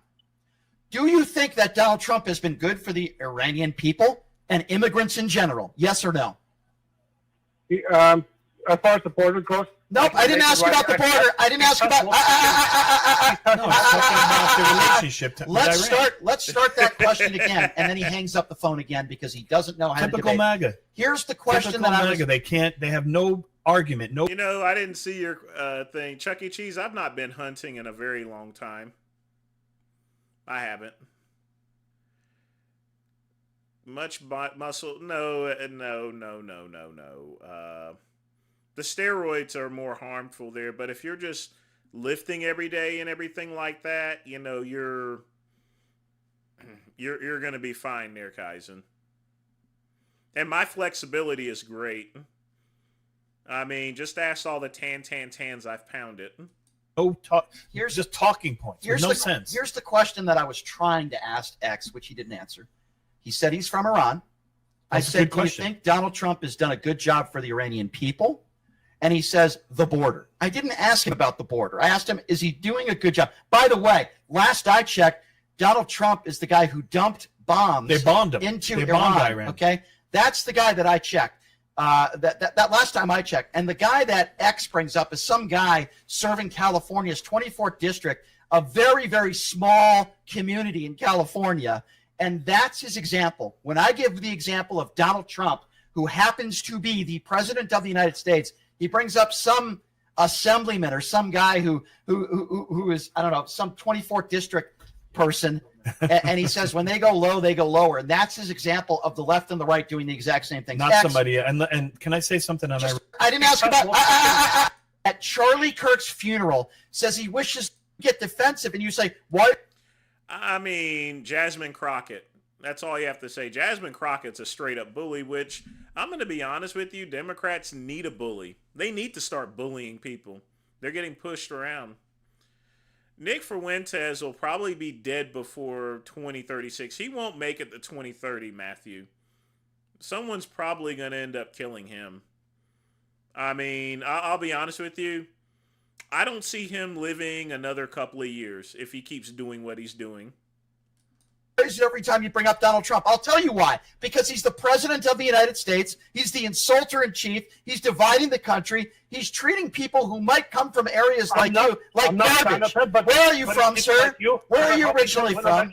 X, where are you originally from? Where are you originally from? Iranian. Do you think that Donald Trump is doing a good job in protecting people who might sound like you and look like you? He sent the military to democratic states to bully them with tear gas and rubber pellets. He sent the military to... Do you think that Donald Trump has been good for the Iranian people and immigrants in general? Yes or no? As far as the border goes? Nope, I didn't ask about the border. I didn't ask about... Where did I have this out last? Donald Trump is the guy who dumped bombs into Iran. Okay, that's the guy that I checked. That last time I checked. And the guy that X brings up is some guy serving California's 24th district, a very, very small... Chuck E. Cheese, these radio reporters, they count on inexperienced people, just regular call-ins. I mean, Charlie Kirk debated a bunch of college kids, and most college kids are too stupid there. Nothing personal, but most of them are too stupid. If Charlie Kirk would have tried to debate me, I would have torn him to pieces. Literally. I would have torn him to pieces. But you know why? Because I'm old. You can't get much past me. Small community in California, and that's his example. When I give the example of Donald Trump, who happens to be the president of the United States, he brings up some assemblyman or some guy who is, I don't know, some 24th district person, and he says when they go low, they go lower. And that's his example of the left and the right doing the exact same thing. Not somebody. And can I say something on Iran? I just want to say one more thing about X, which is don't call into this show if you're going to hang up like the coward that you are. Yeah, be prepared with an argument. And can I say something about Iran? Because Donald Trump is taking credit for obliterating their nuclear program and the uranium and et cetera. And Iran came out with a statement. And you know what they said? They said, yeah, you damaged what we were working on, but we still have the technology. What does that mean to you, Brian? Of course. What were they? What is the dog whistle? Because it was a failure, and they had a couple. We talked about this on the show. They had 48 hours to prepare. It's why we have video of our own intelligence showing trucks that were leaving the facility. What do you think were in those trucks? No, the MAGA Republicans don't want to talk about that because it was a disaster. And this guy has the gall to call into the show and talk about some guy in the 24th District of California that said when they go low, we go lower. And he makes that comparison to Donald Trump and the hate speech from the far right. It's a joke.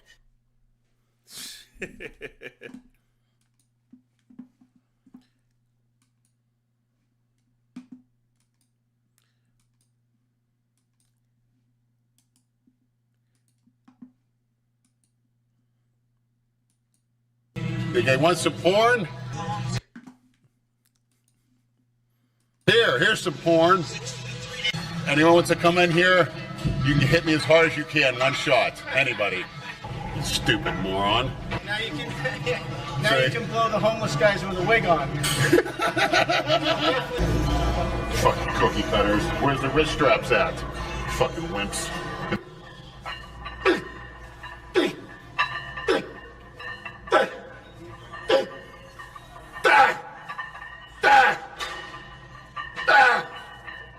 I need to humiliate myself to start my back workout. Yeah, like Jay Cutler, primping and preening. And I was thinking the perfect thing to do before a workout is to get on your hands and knees in the men's room and lick the floor. Try it. You get in there and lick the floor. Believe me, you'll come out and tear up these weights. You're not going to worry about putting what kind of shoes you wear or taking a shower before you go to the gym, Jay Cutler. Talking about jaundice, you fucking morons. My immunity to anything, insults, injuries, pain, aging, all the negativity that society throws at you, I throw it right back. Not like these cookie cutters over there like Todd. You see him over there? Singing all the lyrics to these cookie cutter songs. I have the best midsection in the world. I'm the Tom Platz of abs. That's my best party part. You stupid moron. I got layers and layers of freaky muscle there. Who else has a midsection like me? Palumbo doesn't. Matter of fact, they need to call that term Lennyism. Dave. I want to ask you a question, Dave Palumbo. You were... He misled he misspoke information there, Chuck E. Cheese.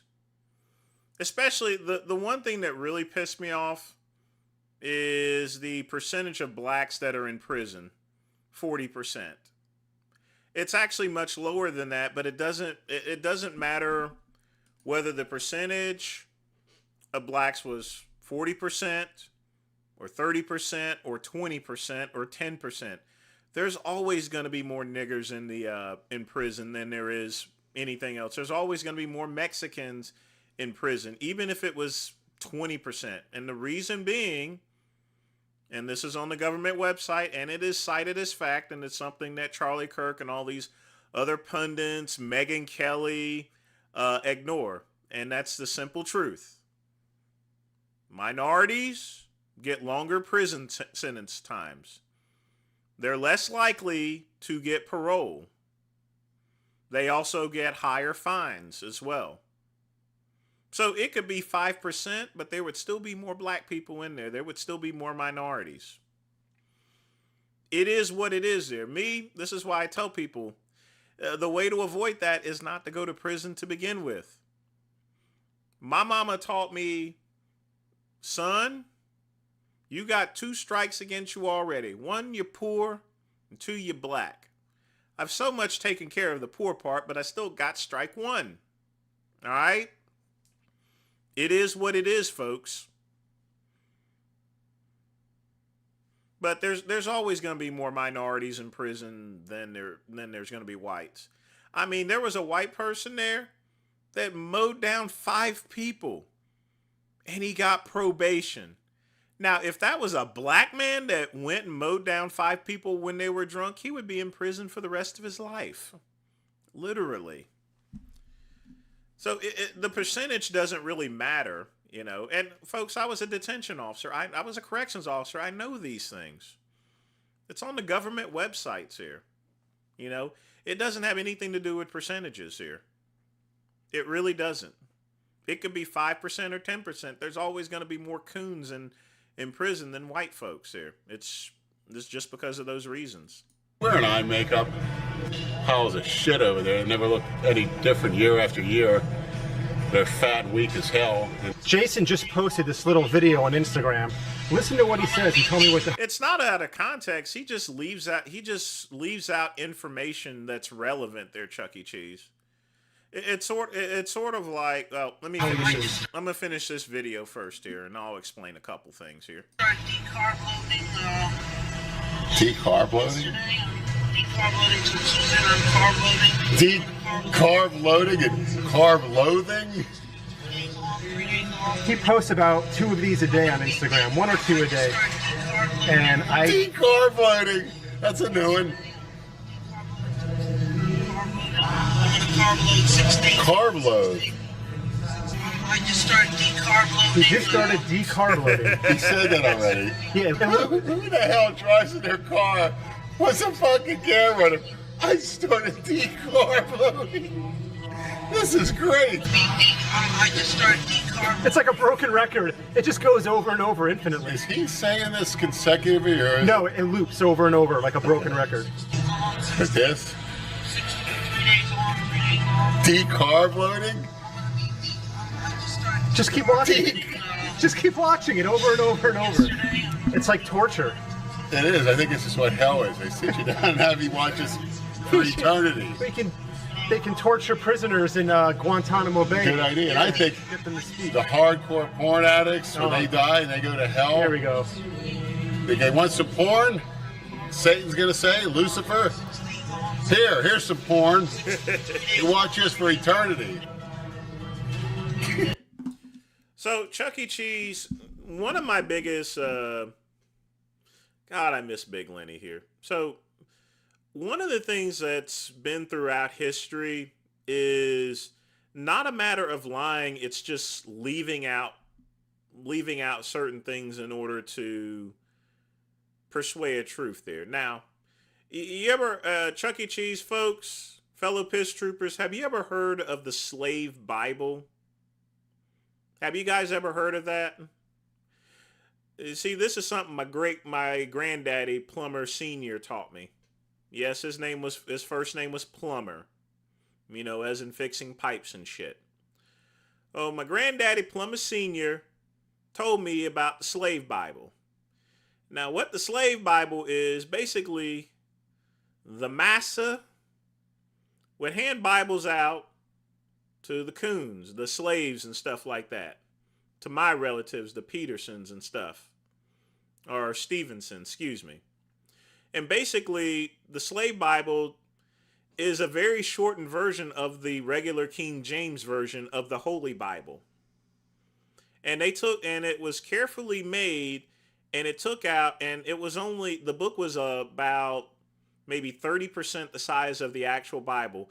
But the reason being is because they took out the vast majority of pages in which, if slaves read it, they would have a reason to revolt and go up against slavery here. But here's the thing here, Chuck E. Cheese. And a lot of people don't know this, but the teachings of Jesus Christ was in Ethiopia and Africa long before it was ever even in Europe to begin with. Did you guys know that? I mean, King James wrote the Bible and everything, but the Negroes in Africa already knew about Jesus long before any European countries ever even got a hold of Jesus, of Christianity. Christianity was in Africa long before it was in Europe. That's a fact, folks. And why wouldn't it be? All right? Where is Jerusalem? Do you seriously think Jesus was a blonde-haired white person? Could you imagine him walking around in Jerusalem all pale white and everything? When half of people up there are freaking brass? I mean, he definitely wasn't as dark as I am, because he would look out of place if he was white. That's what I mean by leaving out information. I can go and tell people that my net worth is over $1 million, which technically it is. But that would be if I went and sold all my businesses and calculating under special circumstances. It's just cherry picking information. Charlie Kirk and all these other people, including Al Sharpton and Reverend Jackson, they cherry pick information about the plight of the black man and stuff like that, which is complete bullshit. You know, I've not been pulled over by a cop in years. You want to know why? Because I drive a Buick LeSabre. And I drive regular speeds here. At the end of the day, folks, you know, they're not targeting people that are... Vast majority of cops are targeting people that simply are speeding. And it's very hard to speed in a Buick LeSabre. But they will pull over any car that sounds like they're speeding. So if you got one of those stupid mufflers there that go vroom, vroom, vroom, vroom, vroom, you're going to get pulled over. Charlie Kirk, Megyn Kelly, Anderson Cooper, They all cherry pick information. All of these political pundits, they cherry pick information. They cherry pick statistics and don't ever speak the actual truth there. Yeah. And I mean, they just do this stuff there. That's why I so much hate politics. There's always going to be a bunch of black people in there. It doesn't matter what the percentage is. There's going to always be a bunch of minorities in prison because that's the way it is. If you get a longer prison sentence and you get less parole, then yeah, the prisons are going to be filled with chocolate faces. That's why the prisons are filled with chocolate faces. And they're filled with bean burritos too. They're filling the places up with Mexicans as well, literally. Am I going to complain about it? No, because the key to it is to stay out of jail, stay out of prison. I may have to go to prison one day, and I'm going to try not to because as a Negro, I know for a fact that even if I make a deal, I'm going to get a longer prison sentence than a white person because that's just the way things are. All right? Charlie Kirk, if he was born black, he would make a very poor black person. Charlie Kirk would end up being like Al Sharpton, literally. He would become Al Sharpton. If Charlie Kirk was born black, he would be doing the same thing, but he would be doing it from a Al Sharpton, Jesse Jackson perspective. Period. Non-negotiable.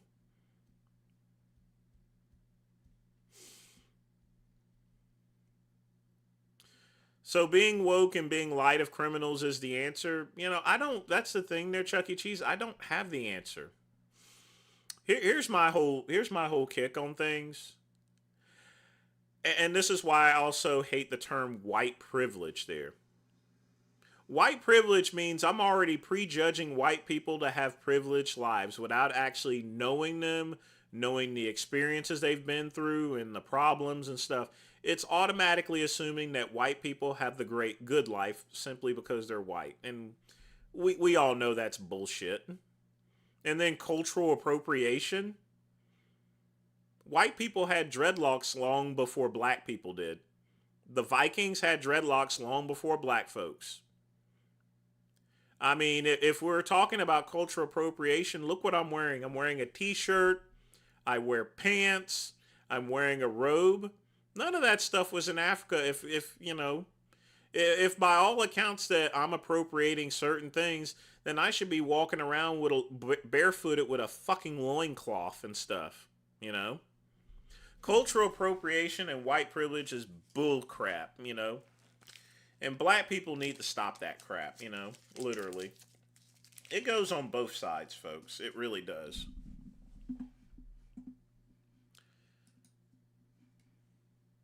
But fellow piss troopers, don't fall for this stuff. Just do like Big Lenny said, eat and grow.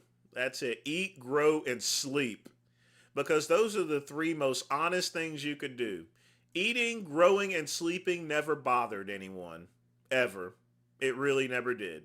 If you eat, sleep, and grow, you don't get in trouble. You're not going to get arrested for eating, sleeping, and growing. And my whole thing is mind your own business. Stay out of someone else's business here. But folks, I will be right back. I got to take a piss.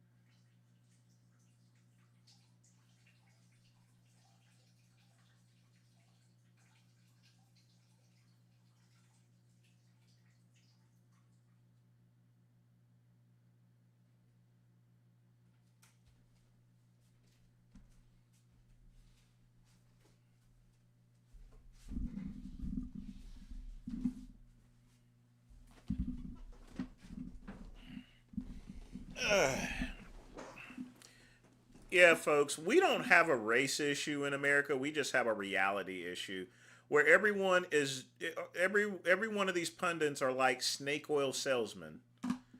They'll bring their points to the table. They'll bring their points to the table, folks, and then they'll just selectively leave out information. Literally. They will just selectively leave out information so that way their information is more favorable. And as far as white privilege is concerned, white people on this channel, which I got a lot of white piss troopers, of course, naturally. There's a couple of coons up here. Like, there's a couple chocolate faces. Let me ask you guys this question. Have your lives been perfectly without any problems being white? No. You don't even have to answer that question. I know plenty of white people that are down, they're struggling. You never know what's going on in someone's life, so it would be it's disrespectful to go and say, well, you're living the good life because you're white. Okay, if that was true, why don't you go back to Africa and see how you would be treated? Everyone over there is black, but I guarantee you'll find that even being around black people, as far as the majority, you're going to get your stuff pushed in, you know? Because Africa, for the most part, at this point in time, is a shithole. Leg press over 1,000 pounds. Look at this freak right here. Look at this monster. Freaking freak, whole rock. Let's see these pussies come to Delray. Exactly. We're just regular blue-collar people there, Chuck E. Cheese. We're nothing special. We're all in the same boat, folks. We're not millionaires or billionaires or anything. Fitness and do this, all these wannabe bodybuilder has-beens, you know, on bodybuilding.com. Me and Lenny are the true freaks in the gym. Look at that leg press. Come on, baby. Let those hamstring quadriceps. Come on, baby. All the geldings are looking at computer porn and wanking it, or thinking they're in MMA school. Let me say something. Get these MMA guys against you. Let's see them do the sport place like this. You know? Yeah. I don't see how many guts you got. That's a measure of toughness. How am I going to keep pulling that weight? I don't see these MMA wannabes with stiff legs to get them down there. All right. Just keep filming. Good. All right, don't do anything. That's 405. And your body weight is, Jason? A lean, too low 200. As you can see, there's no belt. There's no wrist straps. Look at that. Like nothing. Double my body weight. That's fucking That's right. Fucking sick. See the... Yeah, but white people should never... Here's the thing. White people should never get down on their knees and suck a black person's cock simply because they held their ancestors may have held slaves at one time, or may have threw a rock at one of the people at the Montgomery in the civil rights movement or anything like that. So no, I don't want you guys feeling sorry about the plight. You shouldn't have to. Okay, it's ridiculous. You didn't have none of the white people. I mean, slave owners have been dead for like over a century. All right, over a century. But with that being said, what I do expect you to do is try to live the best life you can and not be an asshole to anyone that's walking around, whether they are black or white, you know, seriously. I mean, you got to live life as it is there, you know. You just don't be an a-hole to people. Don't go and lie to people. Kiss your mama and talk to her every day, you know, or talk to her on a regular basis. Take care of your family. Take care of your kids and stuff like that. Take them to, well, I wouldn't really take them to Disneyland. It's just like Lenny says, eat, sleep, and grow, because you'll never get into any trouble. What is this here? So many.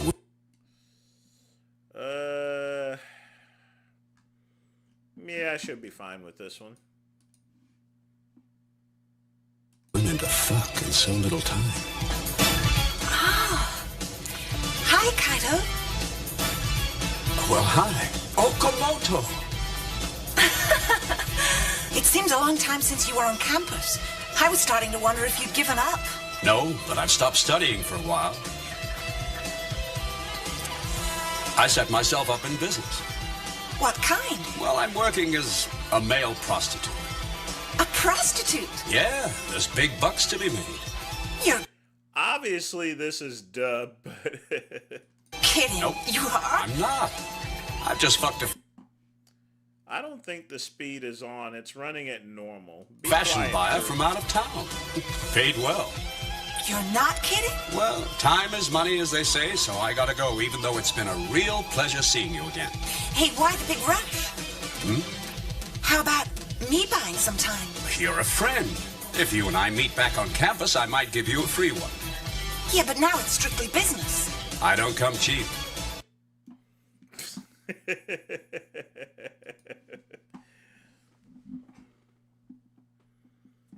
Yeah, I know, Midnator. I'm like, you weren't even around. I mean, the ironic thing is that the only people that have slaves is in Africa. Africa still has slavery, folks. Oh boy. You know, you always hear about black people saying go back to the motherland. I'm not going back to Africa. Why would I go back to Africa for? The Africans don't even like African Americans here. They really don't. They think they really hate. I mean, so even if I went back there, you know, I'd probably get beaten up. Excuse me. Time out. I'm black. Remember that? Oh, the ambiguously gay duo.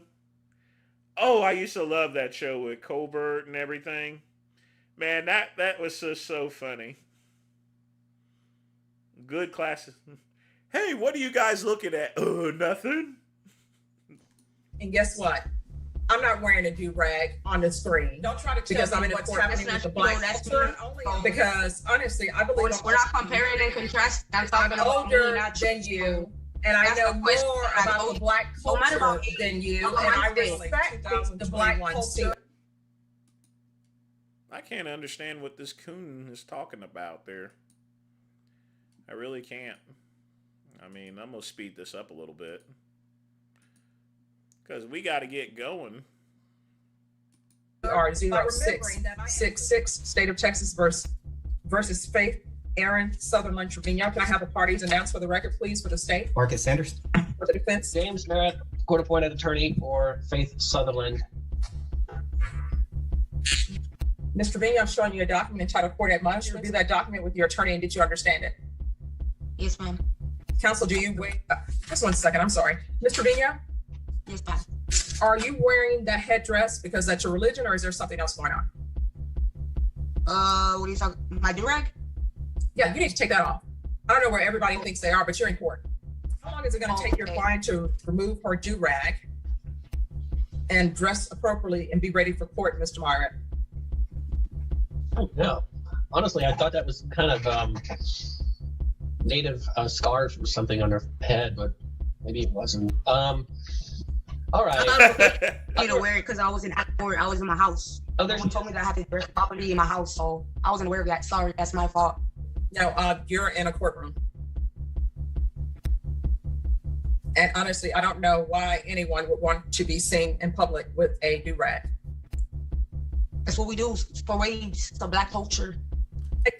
Do-rags is not black culture. Now, I will admit that I wore a do-rag back in the day when I had hair. But at the same time, I put on what's called a hat over the do-rag. But if I was going to court, I wouldn't be wearing a do-rag. Right here, the courtroom explodes into a cultural flashpoint. Faith insists that wearing a durag is a part of black culture. A claim many would agree with, but the judge fires back with a hardline view, stating she herself is black and still, considers it inappropriate for court. This is not just about attire, it's about how different generations and social classes within the same culture perceive respectability and representation. The judge draws a line between honoring her ancestors and how one presents themselves in front of the law. Let us ask you, do you think Faith had a point? Or was the judge right to demand a stricter courtroom decorum? Drop your take in the comments. Below, this is the kind of courtroom moment that sparks real, uncomfortable conversations. Excuse me, time out. I'm black, and guess what? I'm not wearing a do-rag on the screen because I'm in a courtroom.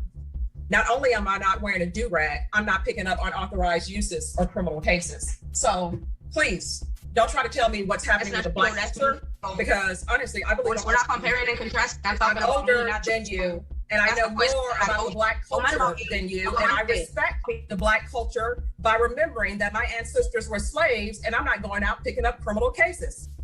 So this is what we're going to do with yours, Miss Margaret. Since she want to be all, I'm hard, she can be in court. So this is being recalled tomorrow, and she'll be in court. Thank you. See you in court tomorrow at 1:30. It's the 187 District Court, 4th floor, 300 De La Rosa. And know that you're not allowed to wear a do-rag in court. And no, do-rags are not black culture. Do-rags have been invented recently. So everybody go get your wrap on. See you at 1:30, Mr. Myrick. Laura, Deputy Mejia. Yes, Judge. Regardless of what she believes to be black culture, do not allow her in the courtroom with the do-rag on. Yes, Judge. Yeah, do-rag is not black culture. But you want to know what, folks? I will tell you, there's only one person that really made the do-rag work there. Now, like I said, folks, I will prove to you guys that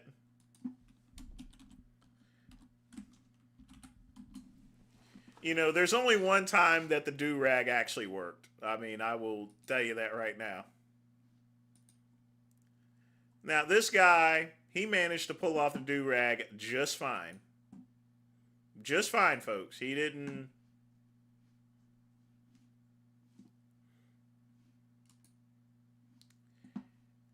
Hold on. Where is it at? Yeah, I shouldn't do that. Yeah, I'm gonna do it. I'm gonna do it.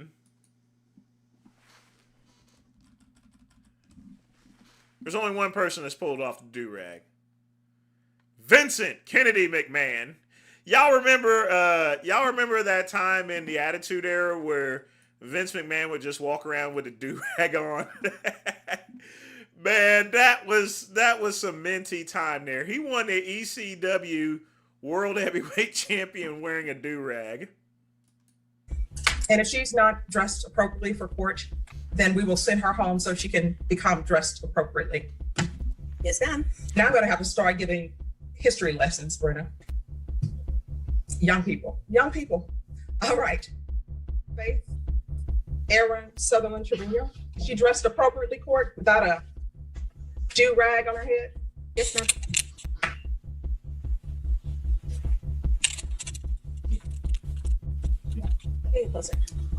Calling 2021 CR 0666, State of Texas versus Faith, Aaron, Sutherland, Trevino. Can I have parties announced for the record for the state? Marcus Sanders. For the defense? James Marriott for defendant. Mr. Trevino, I'm showing you a document entitled Court Admonishments. Did you review those documents with your attorney? Did you understand it? And did you electronically sign it in all the appropriate places? I cannot hear you. Yeah? Okay, first of all, it's not yeah, it's either yes or no. Second of all, could you get into a stationary position and stop the swaying back and forth? I said yes, ma'am. I never said yeah. No, you said yeah, because the court reporter has taken down everything that everyone is saying. So in this courtroom, it's either yes or no. Do you understand? Yes, ma'am. What you're charged with is unauthorized use of a vehicle. That's a state jail felony. The range of punishment is anywhere from 180 days up to 2 years in the... Yeah, I remember that, Chuck E. Cheese. Man, I miss the Attitude Era. There's just no more real fun. I don't watch the WWE anymore. There's just no real fun in it anymore. I mean, it just really isn't. It's just boring. State jail facility. Did you understand? Yes, ma'am. I didn't hear. Nobody heard her. Yes, ma'am. Can you not speak up? Is there an issue? I said yes, ma'am, like 3 times. No, you didn't. And here's the thing. You need to speak up and you need to stop swaying. Do you understand? Yes, ma'am. You were on this Zoom yesterday talking about do-rags were a part of Black culture. Well, let me just tell you this. Swaying, not saying yes or no, that's not a part of the Black culture. That's just you doing silly things while you're on Zoom, and the court will not be tolerating it. Do you understand? Yes, ma'am. Did you understand if the court were to grant your application for deferred adjudication, if for any reason your deferred adjudication were revoked, the court could sentence you up to 2 years in the state jail facility and up to a $10,000 fine? Yes, ma'am. Next, I'm going to show you what's entitled plea bargain page. Did you review that page with your attorney? Did you understand it? Yes, ma'am. According to the plea bargain agreement, the state is requesting a $1,000 fine, recommending deferred adjudication. There's to be no contact with Shakira Baker, Shukria, or Shukia.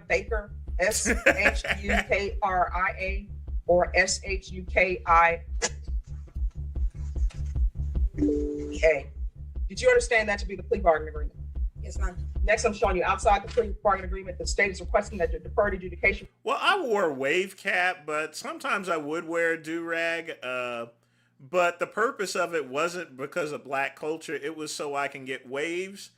And what I would do after I got my hair cut, I would put some Duke's pomade in. I would put the do-rag on. So that way at nighttime, I simply take the do-rag off, do a little bit of this here, and I'm ready to go to the club.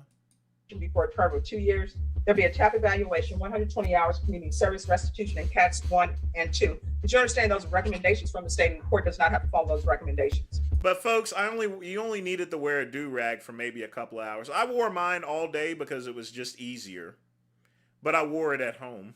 Yes, ma'am. Then to the offenses charged, how do you plead? Guilty, not guilty, or no contest? No contest. Are we proceeding with sentencing?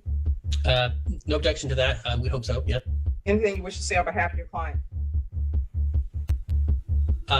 Well, in the fact that she's really on her own and she's doing her best. I think she just has to be careful of the company she keeps. But she doesn't have, to my knowledge, alcohol or drug issues at this time. Perhaps a little bit of some mentoring would be helpful for her in obtaining stable employment. Ms. Trevino, how old are you? I'm 18. What is going on with him? He seems like a nervous wreck. Yeah, I mean, I had waves, but it was the 90s there, Chuck E. Cheese. That's just the way we did things. If you're drug tested today, no, you're going to be drug tested. I mean, on Sundays there, I mean, literally speaking, when we went and played basketball and we still had our church clothes on, you know, I would still have my church shoes and my dress pants, and I'd be out there shooting hoops with everybody else that was wearing basically the same thing, hat the shirt off and just chilling. You've seen New Jack City, right? You remember that scene in New Jack City, Chuck E. Cheese, where Nino and G Money were playing basketball? That was you would find that every Sunday. Vince, do you have the pick of your waves? Quick Pump with a $2 donation. I honestly like thick waves here. I wanted to make sure that they had some straight up curls in it, you know. And what I would do is after I waved and it was flat, I would just do this here a little bit, and it would just bring out those curls here so well. So that's usually how I did my hair back in the 90s. I'd use the pomade, either that or I would use a curl kit. And a lot of times I try not to use a curl kit too much because, you know, those curl kits, you used to burn the scalp there and everything. But I do want to thank you for the donation. Definitely appreciate that. But, yeah. So today, what are the results? I don't have any pictures here, really. So, well, no, I take that back. I do have pictures. I'll show you guys one day. Positive. For what? Marijuana. And what else? That's it. Who are you living with? Myself. How far did you go in school? I dropped out 9th grade. Why? Because I just was going through things and I wanted to make my money. All right. So dropping out of school, I think we can put a checkbox by that's not a part of the Black culture. I'm going back to well, going she back. Gonna keep hitting them with that. Are two different things. You're not going back. You're not there. I am there. I got my computer. I already went back. I go to Cannes. What did she just say? I have no idea. It's off topic anyway. That's off topic. Okay, see, I think this is what you don't understand. As a condition of your deferred adjudication, I can have you taken into custody, and then you can get on topic at the Bexar County Jail. Whatever question I ask you is on topic. I go to school, so I answer your question. What did you just say? She will not open her mouth and speak so that somebody can understand her. Again, that's something that's not a part of the Black culture, where we can't understand what each other is saying. So where are you at in school? Since you're saying you go to school. Ninth grade. Where are you attending school? Texas can. What is your answer to that question? I'm attending San Antonio County. How long have you been there? I just started this year, so probably like, I think I've been at Can 3 months. How are you supporting yourself? I'm getting unemployment. Make money moves. My hustle is worth that. That's how I pay my bills. Hustle is worth. I do side jobs to pay my bills. Okay, let's back up a little bit. At this point, Faith claims she makes money moves, hustles, and sells body wash and electronics, all while living alone at just 18. The court is clearly skeptical, but this is where it gets serious. The judge demands real side gigs, not under-the-table deals, but tax-paying, paycheck-based jobs. Why? Because Faith is on deferred adjudication, which is essentially a second chance before conviction. The conditions are strict court-ordered employment, drug testing, restitution, and community service. This is where so many defendants fail not on the charge itself, but on the lifestyle they return to afterward. Question for you. If you were the judge, would you give someone like Faith another chance, or would this be where you draw the line? Sound off below. First, you're saying... I think she's pretty young and stupid there. She definitely got off on the wrong foot with the judge, but yeah, if she gets a regular job and she's still at, and stuff like that, I would give her the opportunity, or at the very least give her tools there. And if she fails, then you could send her. You make money moves. Don't know what that is. And then you say you're hustling. What do you mean by hustling? What exactly are you doing? Body wash, I sell makeup. I do like electronic stuff on the side with people, that type of stuff, like side jobs. Where are you getting makeup from to sell? I got connects. My girlfriend. She gave it to me and I said it. You got connects. Here's the thing.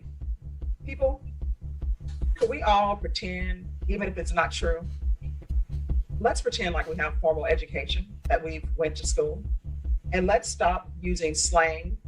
Let's start speaking in complete sentences. And every complete sentence must have at least two things, a noun and a verb, at the very least. So let's try doing that, and let's be better. You're going to get a job. If you're living by yourself, you need to be employed. Get a job, well, because right now I'm getting unemployment. I've been having issues with the unemployment, so that's kind of been an issue. So I'll probably end up back with a physical job like McDonald's, for example. And that's I mean, what I'm telling you is you are going to have a job. Yeah. Collecting unemployment means, the very definition of it means you don't have employment because you're unemployed. And the 187, you're on probation, you will have employment. Mm-hmm. That's going to be a $1,000 fine. No, I'm not probating it. 2 years deferred adjudication. There's to be no contact with Shakira Baker. And who are these people you were with in this vehicle? My friends and my siblings. All right. 2 years deferred adjudication. There's to be no contact with Miss Baker, Abel Ramos, Nathaniel Mejia, Priscilla Salazar, Amber Rocha, Jennifer Rocha, and Sharon Riles. What the heck did she do? There's to be weekly Zoom reporting, proof of employment within 30 days. And Rebecca, it needs to be a real job where she's getting a real paycheck and paying real taxes. 120 hours community service restitution. Cats 1 and 2. I'm going to want field visits at least 2 times per month at wherever she's staying. And I want it to be random. Rebecca, is there anything else you need? All right, the court is calling 2021 CR 0666 State of Texas versus Faith Aaron Sutherland Trevino. Can I have parties announced for the record for the state? Joe Ray Garcia. For the defense? Jeff Mulliner for Faith Aaron Sutherland Trevino. And are you Ms. Sutherland Trevino? Yes, ma'am. Ms. Sutherland Trevino, I'm going to show you what's entitled Motion to Enter Adjudication of Guilt and Revoke Community Supervision. Did you review this document with your attorney? Did you understand it? Yes, ma'am. Are you the same Faith Aaron Sutherland Trevino on deferred adjudication in 2021, CR 0666, for the offense of unauthorized use of a vehicle on March 30th, 2021 for a period of 2 years and extended for 1 year? Is that you? Yes, ma'am. State? Violated condition number 2 on or about the 12th day of November. Looks like she's somewhat improved there, I guess. Perhaps. She's saying yes, ma'am, and everything, so. But we'll see. November 2021 in Bexar County, Texas, the defendant, Faith Aaron Sutherland Trevino, did then and there test positive for marijuana in violation of condition number 2. Oh. Is that true or not true? True. Oh. Oh, that's bad. Ms. Sutherland Trevino, did you understand by pleading true to violation of condition number 2? The court can find it true, grant the motion, find you guilty, and sentence you up to 2 years in the state jail facility and up to a $10,000 fine. Did you understand? Yes, ma'am. Knowing that, do you still wish to plead true to violation of condition number 2? Yes, ma'am. Court will find violation of condition number 2 true. Is that an agreement? Yes, Your Honor. We ask that the court adjudicate the defendant, revoke probation, sentence the defendant under 1244 of the Penal Code to a sentence term of 30 days, Bexar County Jail. And if it please the court, this judgment be satisfied. Ms. Sutherland Trevino, are you asking the court to follow that agreement? Yes, ma'am. Are you waiving your right to appeal?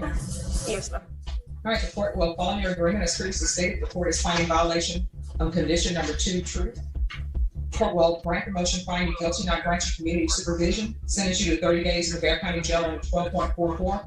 Court will find that the judgment is satisfied. Showing you what's entitled trial court certification of defendant's rights to appeal. Did you review that document with your attorney? Did you understand it? Did you electronically sign it? Yes, ma'am. Because this is a plea bargaining agreement, because I followed your plea bargaining agreement, because you waived your right to appeal, you do not have the court's permission to appeal. Do you understand? Yes, ma'am. And because this is a felony conviction, you're not allowed to own or possess any weapons or ammunition. Do you understand? Yes, ma'am, I do. If you have a question over what a weapon or ammunition is, you'll need to speak to an attorney. Do you understand? Yes, ma'am. All right, good luck to you, Ms. Sutherland Trevino. We can go off the record. Ms. Trevino, I saw that was the second motion to revoke, and you just would not stop using marijuana. You're gonna have to make a decision on what you want to do with your life. If you want to continue to be in and out of jails, the Bexar County Jail and other places, you can choose to live that way. Life is pretty simple. People make life so difficult. If you follow many of the rules, everything will be just fine. You understand? And just like that, the hammer drops. Faith Aaron Sutherland, after violating her probation for the second time by testing positive for marijuana, is sentenced to 30 days in the Bexar County Jail. Her deferred adjudication is revoked. Her second chance, gone. But this case is about more than a legal ruling. It is about identity, discipline, and the collision between youthful defiance and a system that demands conformity. Whether you agree with the judge's tone or not, the message is clear. Your choices in Cortand and life carry weight. What do you think? Was this fair, too harsh, or absolutely necessary? If you found this case as shocking as we did, make sure to hit that like button. Drop your Rockabye baby on the treetop. Truth was talking shit, and now he's under a rock. We'll see you tomorrow on Saturday Soul Livestream. Good night. All right, folks, next video.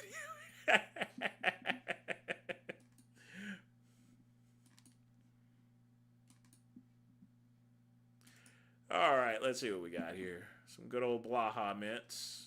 5'11", you're going to look like you live. You don't have to be my size. Keep in mind, I am to the average person. Set aside the internet. Just Oh, he did? Yeah, it doesn't work on me there, so Ryan, I figured as much, so I just went and I felt like doing that. I gotta put a little work in every once in a while, you know. I had to lullaby his ass, so, you know.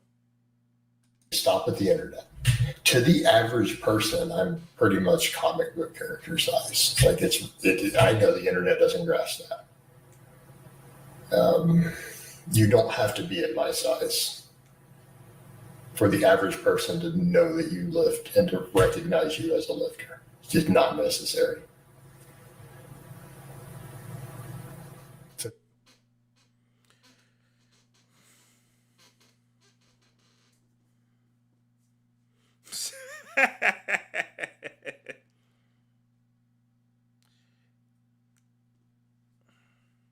Who looks like a complete freak.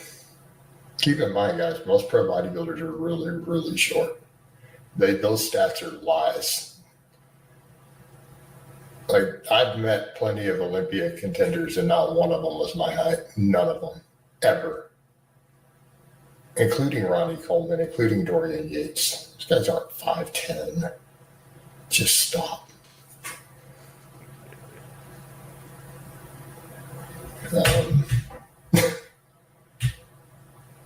But that's what's funny, because my stats are real. I put Dorian about 5'7". In person. I'm not talking internet. I'm not talking picture. I'm talking the real Dorian Yates, the human being walking around physically, who I have met.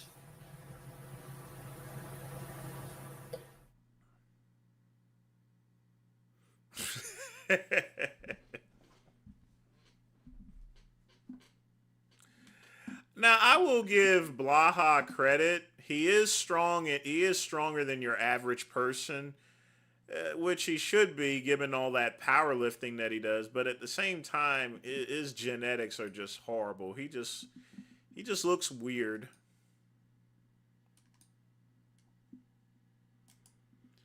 Yes, indeed. No, well.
Yeah, when it came to Rodman there, it didn't matter how big you were, he was going to take you down. That's why the Bulls wanted Rodman, because he would literally destroy people. He was the rebound king. He couldn't shoot much, but when it came to rebounds there, you know, you didn't want to go up against him.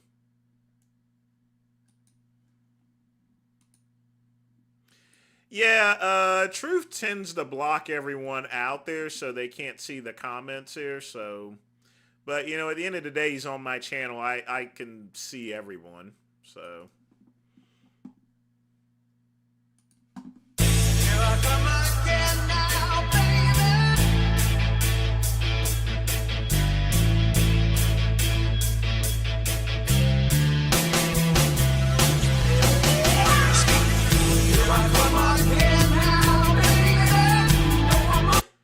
This guy really does look like Brett. Wait a minute. Is this Here I Come? Oh my God. Are you kidding me?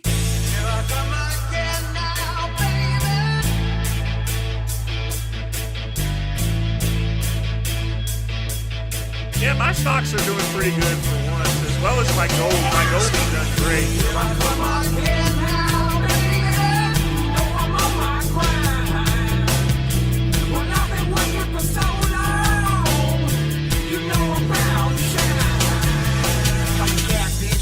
Bitch, and all you haters love it. Yeah, Uncle Dove, he brought a fire, that bone, we keep it bubbling. Call it stranglehold, that Dr. Dope, that dro is what we toting. Always down the road, we don't never fold, like a bear in the woods, we smoking. Stay blazing, bacon, slay a beat, burn it up like bacon grease. Chillin' in Texas.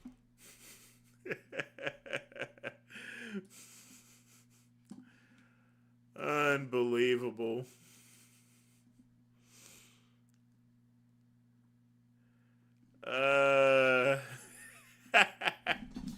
Yeah, stocks have been doing very, very well, but the gold has been doing great. $4,000 there, Chuck E. Cheese, an ounce. And I got a bunch of ounces, yeah, you know. Like I said, instead of stocking ounces of marijuana, you should stock ounces of gold. I mean, gold is just freaking awesome right now. It really, really, really is.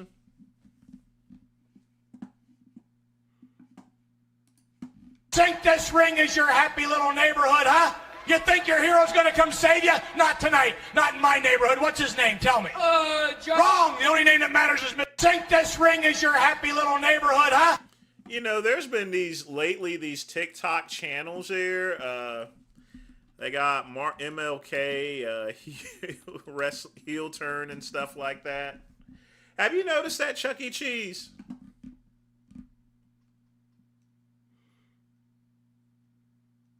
I mean, just all sorts of stuff here. This is crazy. You wanna know the truth? I ain't got no dreams no more. I am the dream. What? He turned. I mean, people have just been doing this all of a sudden. I don't, you know, they are pissing off some people there, but look at You call yourself a revolutionary, Malcolm, but all I see is a man who couldn't carry this gold if I gift wrapped it for him. You call yourself a revolutionary, Malcolm, but all I see is a man who couldn't carry. I will tell you this right now. AI is beginning to get real scary. I thought Bitcoin was a 120. That's why I never bought back in. Yeah, a lot of people missed out on that. I shouldn't have sold mine very early in 2014 and 13 there, Chuck E. Cheese. But, you know, sometimes you have to make the decisions as it stands right now. My worst mistake I ever made, Chuck E. Cheese, I had an opportunity to invest in what was called at the time wireless cable, but I just didn't believe in wireless cable. I'm like, what's the purpose of having wireless cable when you already have cable? And now we have Dish Network, which is now in a downswing. But I would definitely be a millionaire if I invested in wireless cable. That's the thing. We always miss out on certain opportunities, but the good thing is there's opportunities that I didn't miss out on that I took advantage of. And I think we're better for that there, Chuck E. Cheese, you know. I mean, really. You can't just get all of the decisions there. You just can't. Hello, neighbors. Sometimes it's a beautiful day to betray your friends. I'd like to thank my neighbors for believing in me. Hello, neighbor. Yeah, AI is just getting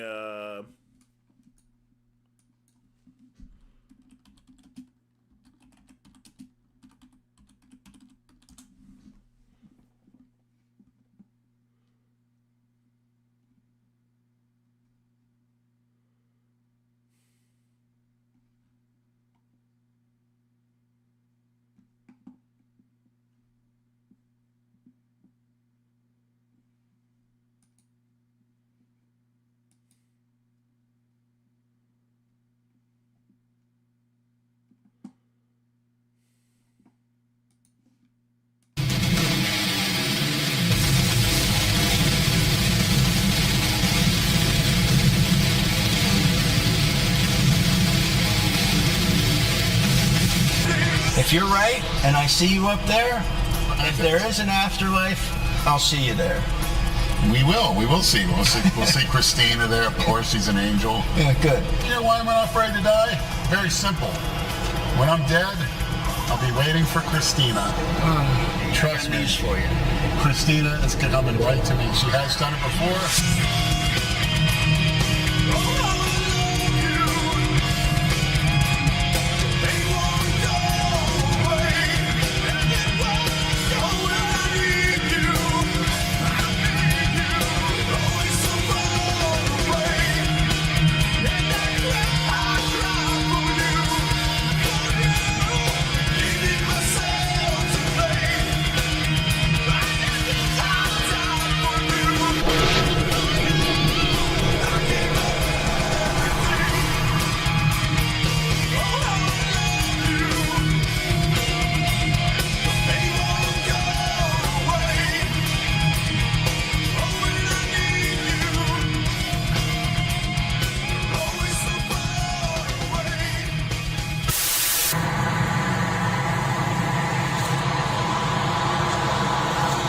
Hey, just got done.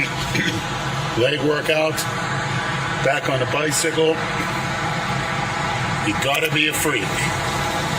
That's for you, pal.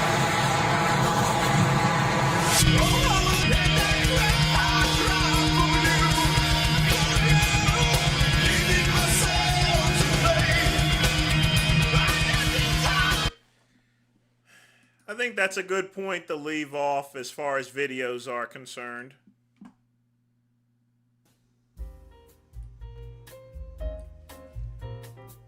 All right, folks, 15 minutes left. Get your questions and or donations in.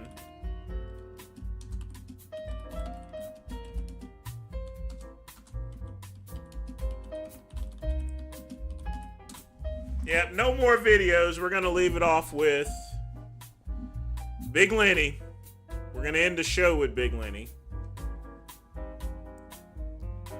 1 year, folks. He is still missed to this day.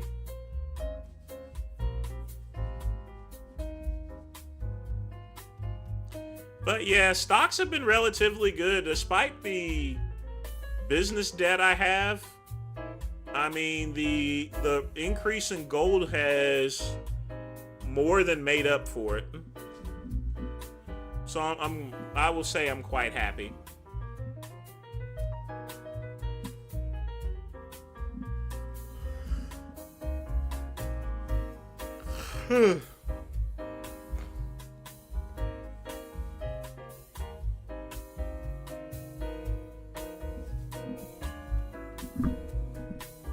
Oh, we're not doing any more videos, Ryan. We're leaving it with Big Lenny as it should be.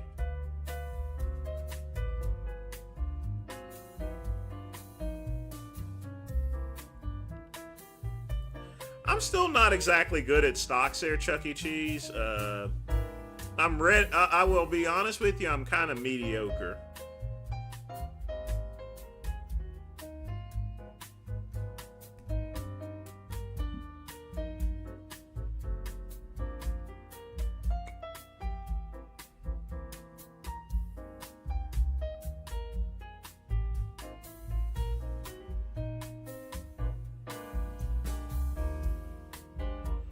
But folks, this is the very last day I have to wash dishes. Because I'm going to have my new stainless steel dishwasher in tomorrow. I think it's one of those things to where age comes into a point where you get excited over something as mundane as a freaking dishwasher. I mean, seriously. We're talking like a dishwasher.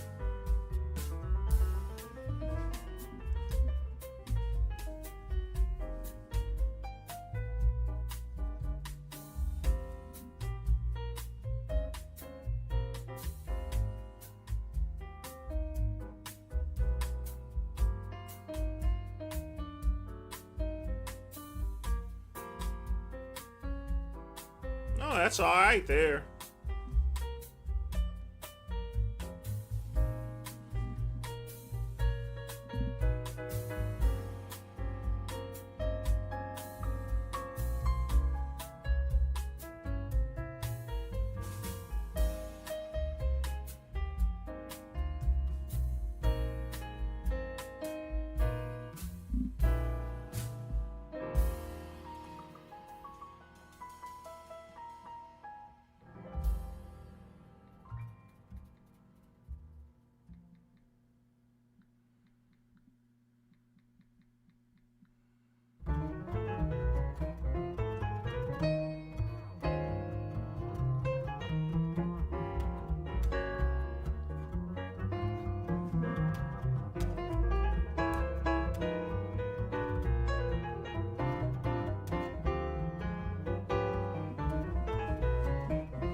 Island guys probably, but yeah, I've dated a couple of them. Very, not too often they're quick pump.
Nah, no need to do that there, quick pump.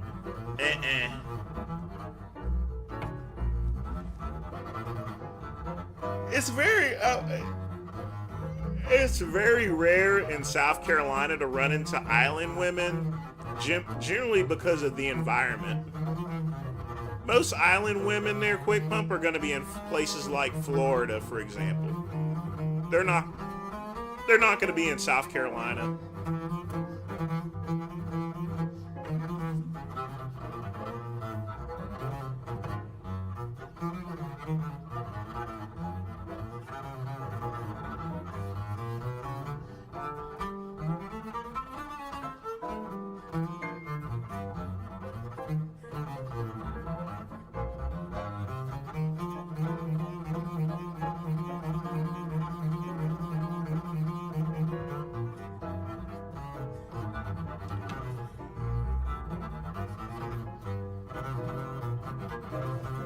Would you bet either of the Island Boys? Hell no, Ryan. Hell no. I mean, they do kiss each other and stuff. Him and Jack Doherty. I thought that was just disgusting. Here's the thing, folks. I'm a homosexual, so naturally I'm gonna kiss men. But, you know, if you're up there kissing another man, you can't really play it too straight. You get what I'm saying?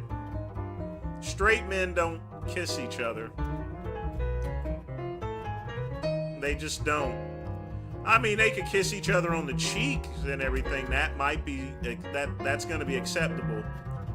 But French kissing another man, no. Giving them a little bit of tongue, like,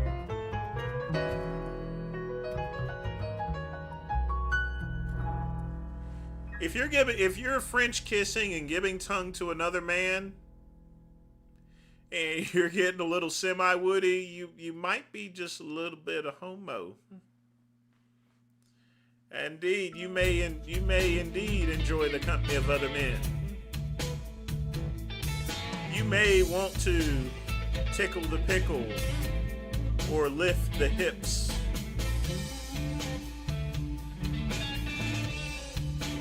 You may want to burgle turds. You may want to have a cigarette. But remember, folks, it's only gay if you want to be. But like I said, Jack Doherty and Island Boys up there kissing each other in the mouth and stuff. I'm sorry, but you can't call yourself straight and kiss some. I don't care how much social media stuff is up there. It really depends there, Ryan. It would be expected of me, so I do it. I'm not a big kisser or anything like that. But, you know, sometimes it's kind of nice and everything. Especially for femboys. I like kissing femboys. But for the most part, I don't kiss. I mean, it's whatever.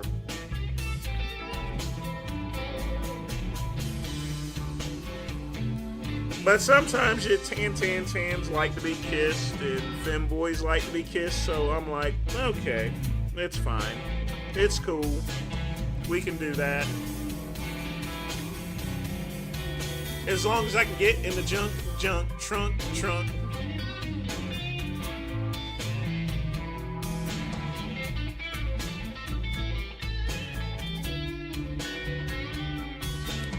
And that's the thing, Ryan. Sometimes you gotta give a little bit of grace and favor to the whores.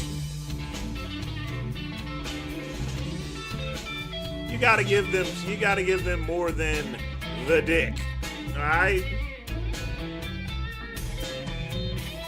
I mean, I'm not some gorilla pimp that just goes and slams some cheeks and then spray their faces with Old Spice or anything like that, you know.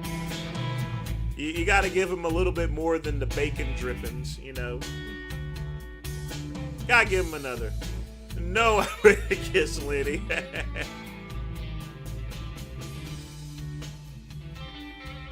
Now, if they're leaving the club there and they, you know, whenever you're drinking and stuff like that, you know, and you've not drunk for an hour and you've not washed your mouth out, it can be kind of soury and everything, you know, so... he's like, hey, bitch, you need to go you need to drink a bottle of Scope or something, you know. Do they still sell Scope? Or is it just Lister Mint or so forth? I don't know.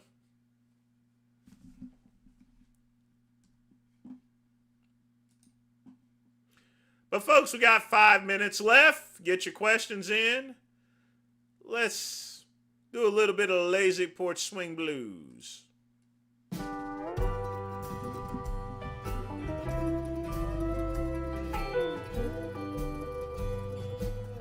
What? When's the last time I kissed pole? I've had it brush up against me by accident, but I don't usually kiss pole, you know. I mean, sometimes, you know, it's... Anytime I've kissed pole, it's been incidental. Alright? I mean, if you're having sex with another man, you know, every once in a while the swords are gonna cross. You know, when you're trying to get into position, sometimes it will brush up against you. I mean, the game is the game, folks.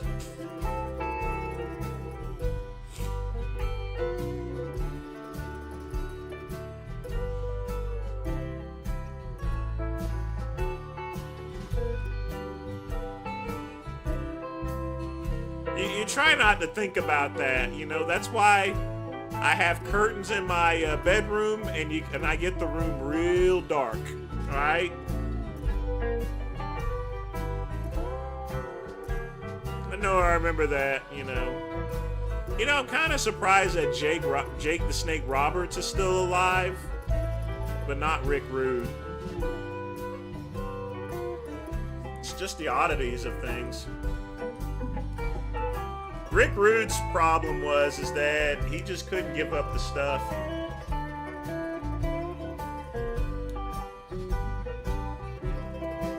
He died way too young. Way too young.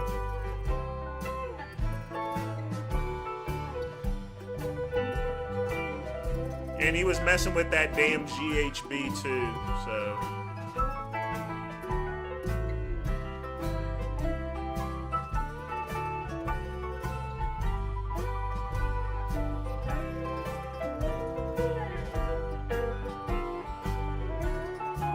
I mean, he was only like 40 years old.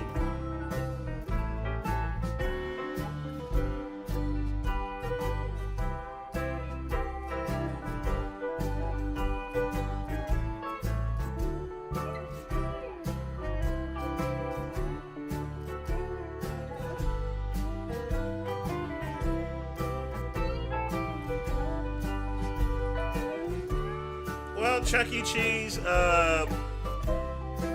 eventually, you know, if it can be dark, but eventually your eyes adjust to the darkness and you can see the shadows and everything. So it depends on the situation there, to be honest with you.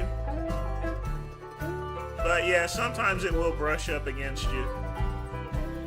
But just remember, folks, just think happy thoughts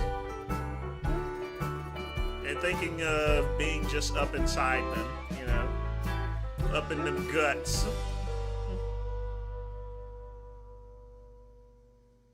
Tearing up holes.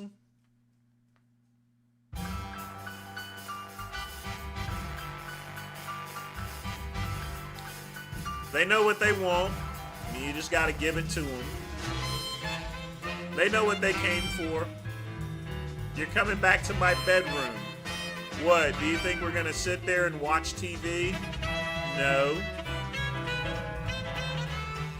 Do you think we're going to watch a movie? No. We're going to make a porno movie.